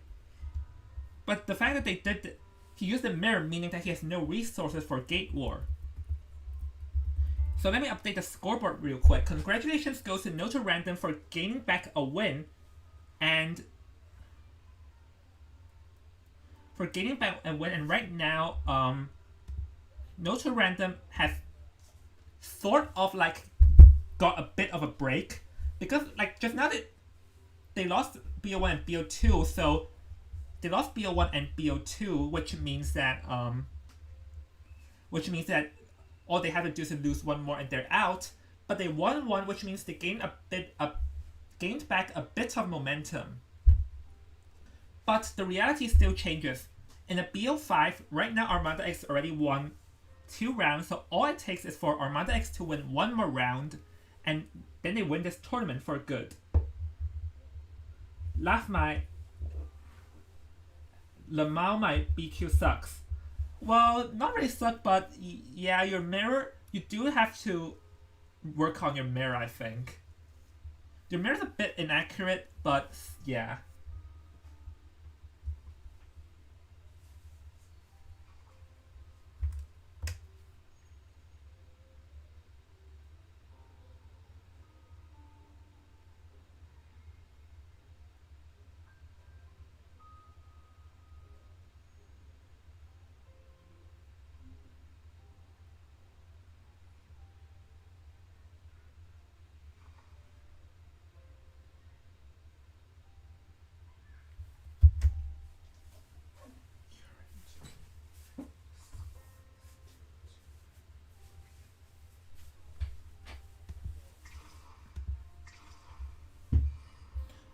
Because like just now Armada X was leading by 2-0, and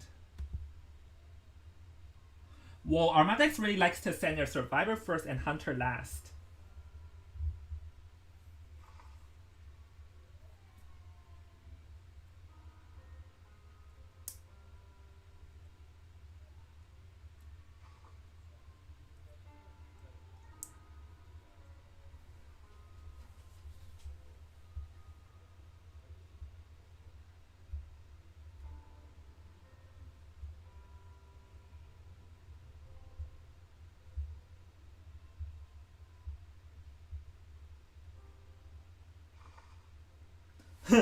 Okay, I've received the bans is Seer, Mercenary, Psychologist, and Enchantress.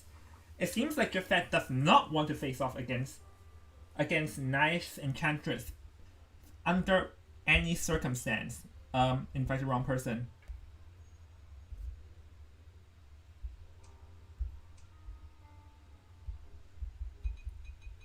An ever-seeming town has been chosen, by the way.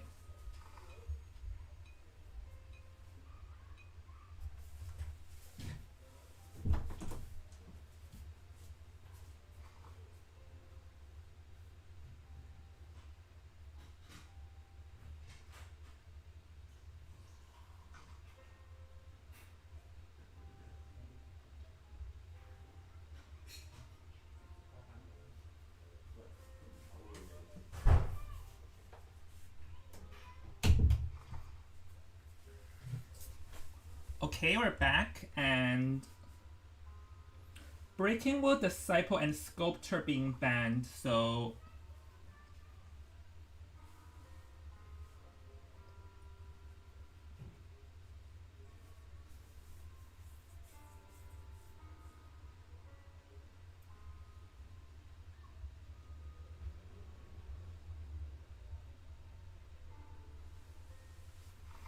And First Officer and Priestess are the first two, okay? Got it.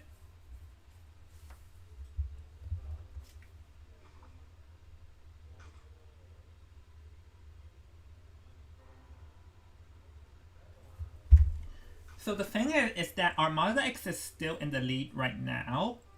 So Armada X, their plan will be probably to be as solid as possible, and like the thing is that they still have 5-point advantage, but ideally they don't want to fall victim to a 2-3. So as long as they can still get like even drawing is bad for no to randoms because they still have a 5-point disadvantage. So their best way of winning is to win BO4 and BO5 as well. Oh, Coordinator gets banned as well. No more flare guns. No badges allowed.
Okay, Perfumer Magician,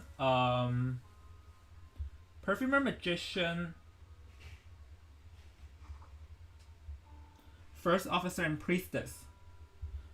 Because, oh, they did not, Jafet did not ban Priestess though.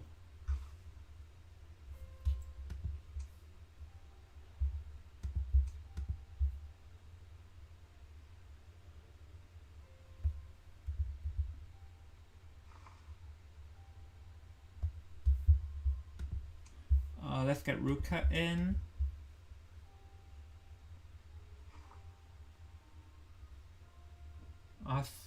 Well.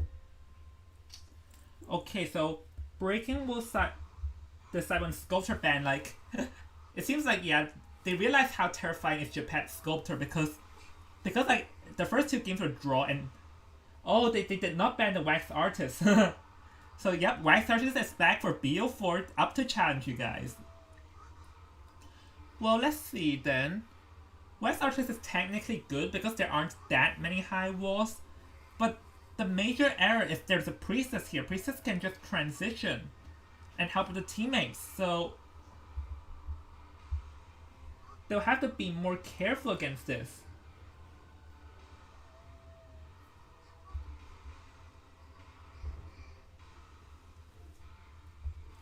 And this team is all on Kaiten because they don't really have much support. So the key is the Priestess, to be fair. I'll say the Priestess is the key to everything. If the Priestess can use her portraits to help her team buy lots of time, then this may look very good for.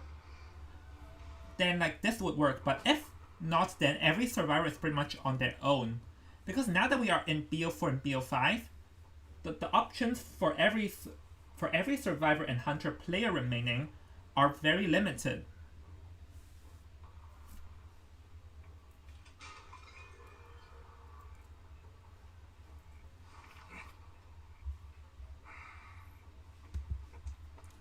Alright, we're in, and here I think it's going to be the Perfumer first. But I think Perfumer, Wax Artist chasing Perfumer have a bit of, maybe a bit hard because perfumes are a pretty good way to like shake off the wax.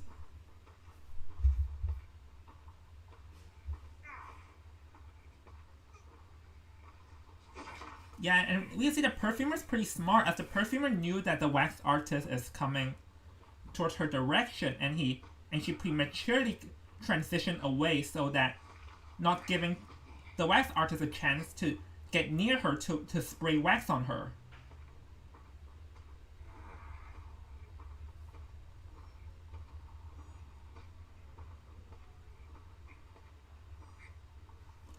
Oh, teleported someone else? Magician. Okay, so... Yeah, but I think a lot of the Cypher progress are already gone by now, to be fair. Because, like, the hunter spent 45 seconds wandering around the map, so a lot of Cypher should be gone, but the magician cannot go back to the graveyard because that's where his own Dakota's Cypher is. If he's gonna go back, then he's going to go down next to his Cypher. Okay, no. I just now saw the priestess attempted to use the portal, but that's not going to be enough. So let's see, 2 nearly Dakota Cypher and 1/2 Dakota, so they'll probably send the priestess to rescue, I assume, because the priestess is way closer, and Wax Artist in early game doesn't really have much camp, like his wax isn't really for camping. Oh, never mind, there's this... Wait, the perfumer is here? Are they trying to use the perfumer's perfume to spray off wax? This is actually a pretty dangerous time, though. Actually, there may be a terror-shocking chance. Oh. Never mind, but the magician has to transition out of the graveyard. Because like going back down at the graveyard is a very bad... It's not a good move, because that's where his own Dakota Cypher is.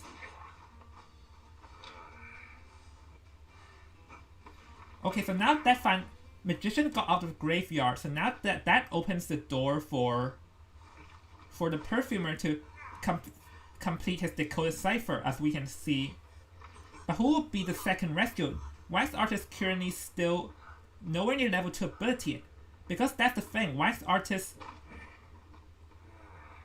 Oh, that Cypher is waxed off. Because like Wax Artist is weak before his level 2 ability, as he can really double hit, like, and the stunning won't really do much against something like that. Oh, and even block the hit. Also, okay.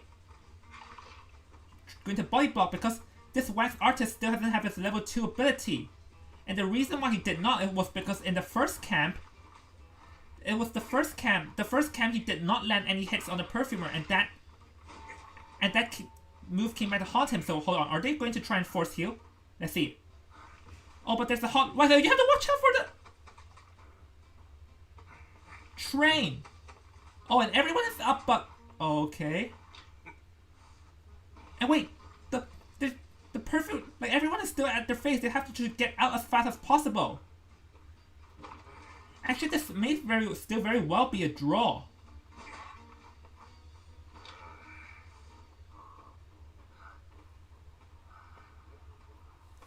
Yeah, because the thing is that the perfumer like should not have tried to decode to pop that gate, and actually this may be a 2 to 3 escaping game, I would say, because like he can chair the perfumer and then teleport as well. So the question is, can the first officer or the priestess make it out to the other side of the game time? And wait, and the priestess is at the center of the map.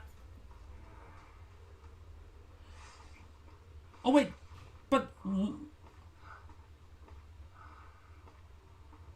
the back gate is still not open, but okay, so now this may very well be like a free, this may actually be a 3 to 4 escape to 4K game if this Wax Artist cannot kite for long enough. Okay, but the Wax Artist... Well, the first officer was pretty smart dodging all the wax, so... Seems like this will still be a drawing game. Wax... Because I was a bit surprised that the back gate, like the other gate was still not done, because it has been like 40 to 50 seconds since Gate War. Okay, the perfumer can get out and... Oh wait, Oh, they're trying to. Oh, there's some naughty plans. The priestess. Oh my gosh, the portal! The wax artist was not being careful enough of where he's cheering because the priestess can make one portal there. Oh my, that was a pretty smart move from the priestess. Because the fact that the wax artist chaired near the gate where everyone is, and then the wax artist chaired at the one chair that the priestess can portal her way into. Because like, if the wax artist could have tried to place another safer chair, because that chair, then the priestess can directly portal in after the tension is over.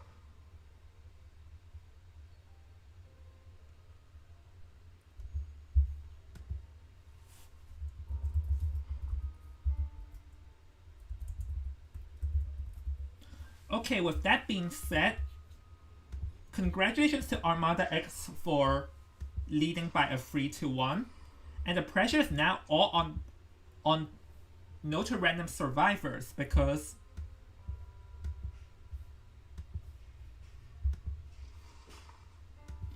the thing is that they must get a free escape in the next game to stay alive in this tournament. Because remember, the current score is 2-1. Meaning that no to rand all Armada X needs is one more win, one more round victory to. All they need is one more round victory, and they'll win the tournaments. The fact that a free escape happened means that Armada X must get a free. No to random survivor must get a free escape if they want to stay alive.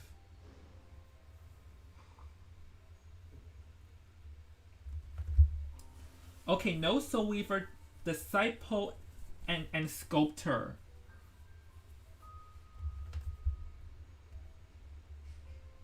I believe Polar will ban Seer, Priestess, Psychologist, and Mercenary. Or maybe they'll ban the Prisoner.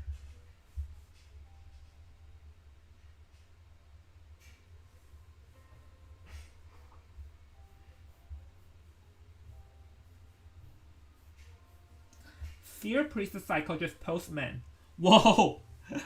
Because, oh yeah, Postman actually can act as a decoder.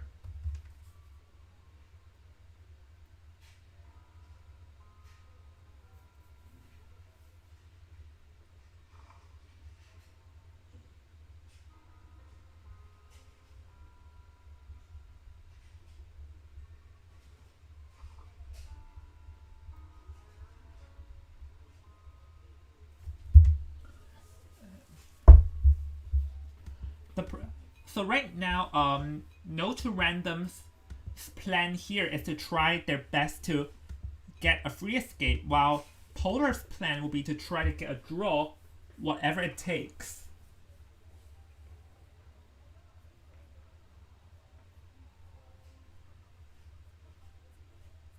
And Tamagotchi and forward.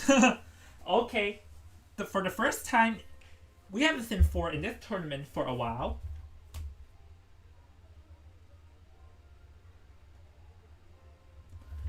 So yeah, we can see that the well, no to randoms are risking it because they must get a free escape.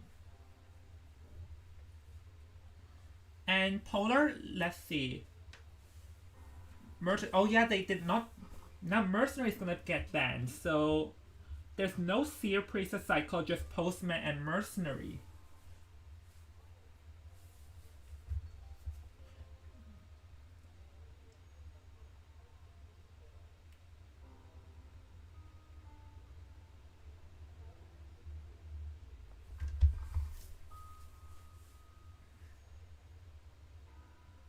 And honestly, I'm a bit amazed at the very good teamwork. The fact that First Officer dashed towards the gate where the teammates and then the priestess just swooped in to rescue like that. Like, just wow.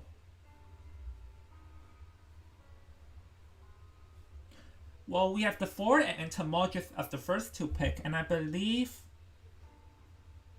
I'm not sure what would they pick because a lot of the meta choices are gone. Maybe we'll see Pinch. Oh, I was about to say Patient, but we see Painter and Perfumer. Alright then.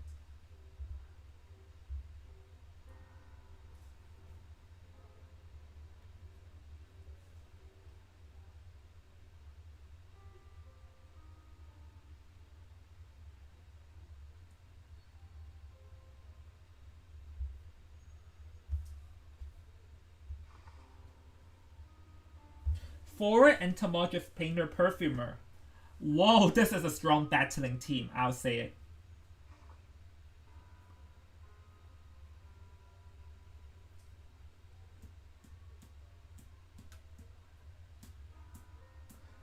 Painter's good to stun, Forward good to stun, entomologist good to disrupt.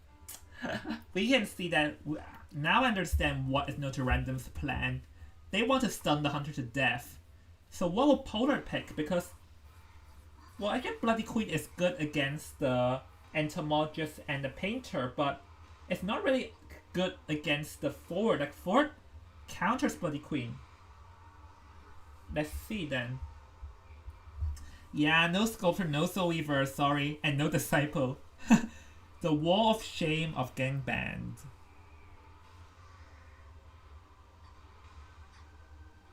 Oh, are we gonna deny it?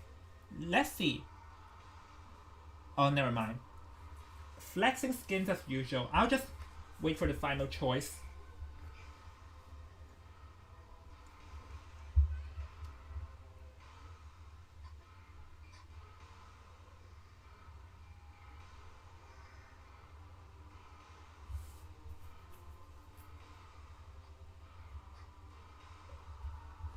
Well, if it's going to be Guard 26, then this will be a very tough choice. A tough battle for the Guard 26. Because there are all sorts of stunning... There are all sorts of stunning things from the survivors.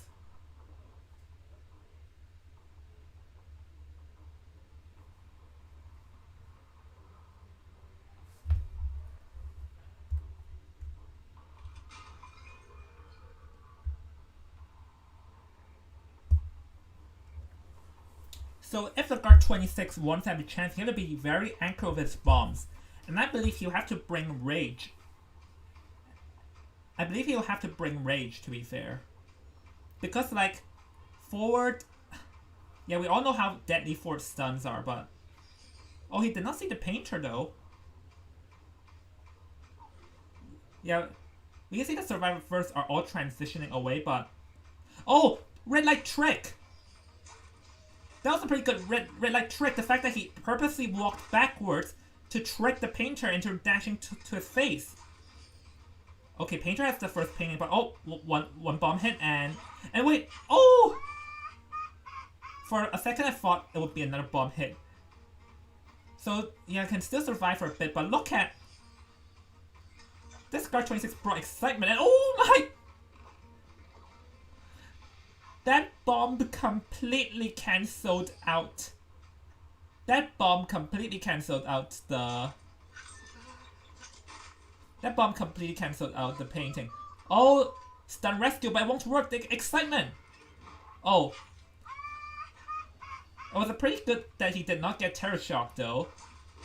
Because like, that's a pretty common trick from the excitement users is to wait for the Fortune Rescue to trick a Terror Shock. Oh, and oh, Painter did not have a chance to use the paintings, and we can see that the Guard 26 was also pretty smart that he purposely turned his camera angle before he attacked. Well, this Guard 26 is very, very scary with his bombs, and I believe this Guard 26 choice completely surprised Notarandoms.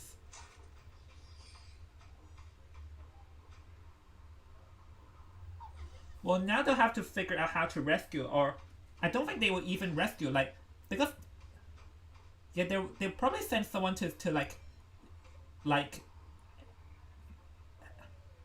the Tinnitus, but I don't think they will rescue because how big of a risk and the difficulty. And I can see why the fort go for the stun rescue because of the special, because like Painter, how Painter works is that the Painter, if instantly rescued, the second time it will immediately continue from where the chapter will immediately continue from where it last was. Oh, they're saying 2 survivors to rescue. I thought they won't rescue. Maybe better to sell.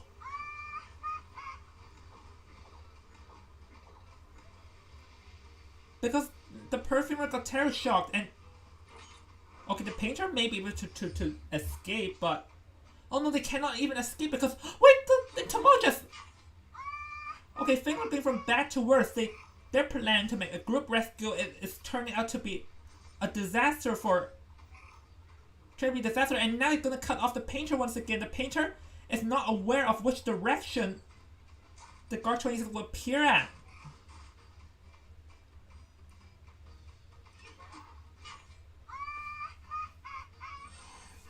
Because for a second I thought that the survivors would try to sell out the painter just because that will be a very long time and will open up.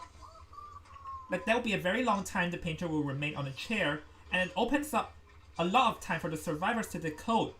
But instead, like, they chose to force rescue and everyone is now in critical health.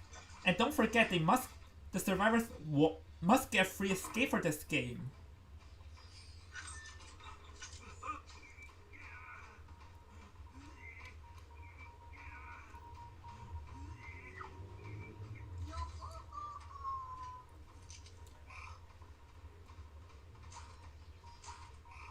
Okay, so I believe this is the end because they need a free escape and like they're both in half health because the entomologist like just vaulted straight into the hunter's face. Like it's like they're not aware of which direction the Guard 26 is, and this. Okay, so like the survivors have to rescue for free escape, but they can't even do it. Because they're all one hit down. And Guard 26 knows that all you have to do is to camp the fort out, and they're gonna secure the victory.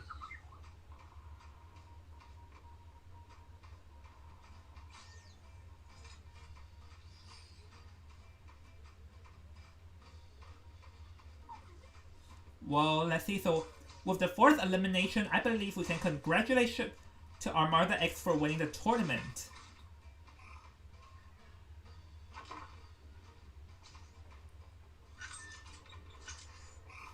Because the thing is... Yeah, like... They already won BO4. Oh, let's see. Going to go for the 4K, I guess?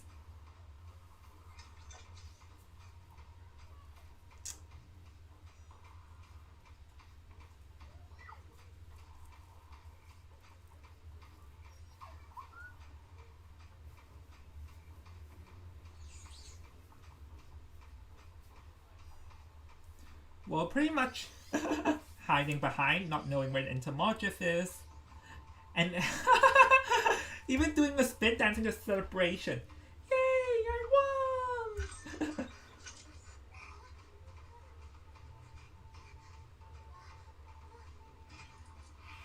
Oh, good.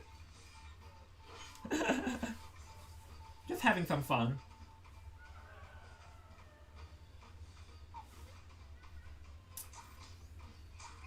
And I can see that actually Polar is very accurate with his bombs because he keeps on instantly knocking down, and we can also see that the perfumer are not, and the Noto random survivors seem to not be familiar with the bombs, because that they didn't really dodge it, they didn't really attempt to dodge it.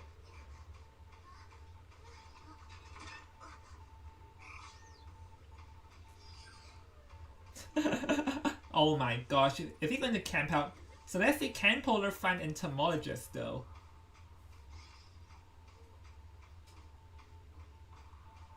Whoa, that's a pretty sneaky spot where the entomologist is hiding, right behind that tiny hole.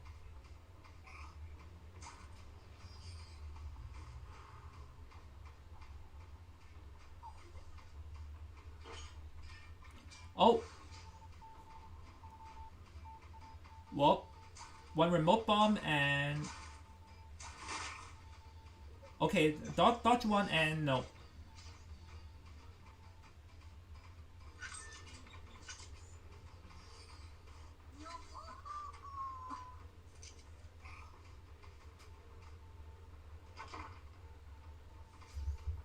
Yeah, that's a. Actually, I think it's going to be the end. The end for no to randoms. Wait, but the Perfumer can struggle down.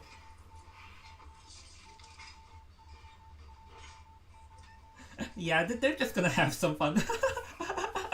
Look at this. How cute. Because remember, in the end, friendship goes first and result goes second. Oh, you don't take bomb damage in the. You don't take bomb damage in the wardrobe. Never knew that. Yeah, he's just gonna let the Perfumer escape. Pretty selective. I'm gonna let you escape. Oh, okay. Is the Perfumer going to watch his teammate die?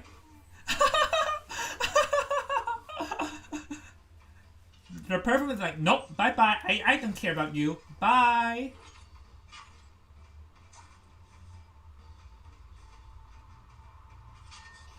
Alright.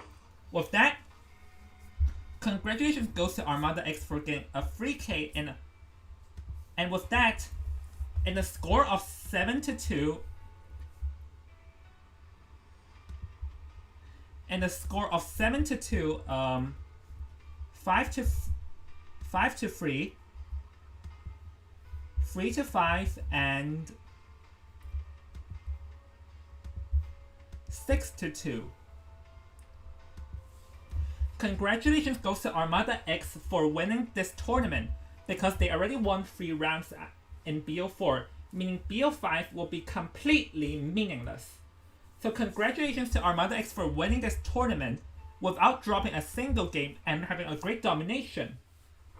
So no to randoms, thank you very much. Unfortunately, you guys did your best. Unfortunately, it's not good enough for this time, but there is still next time because we will have more tournaments in the future. We will have more tournaments in the future because like, yeah, we just like hosting and I love commentating even though my throat hurts so bad right now. Anyways, guys, yeah, no to randoms, thank you very much for participating. Unfortunately, it's not enough for winning, but unfortunately, like, it's not enough for you guys to win, but you guys still did very well. Don't give up. Please continue to work hard and try your best to improve, and hopefully we can see you shine at the next tournament.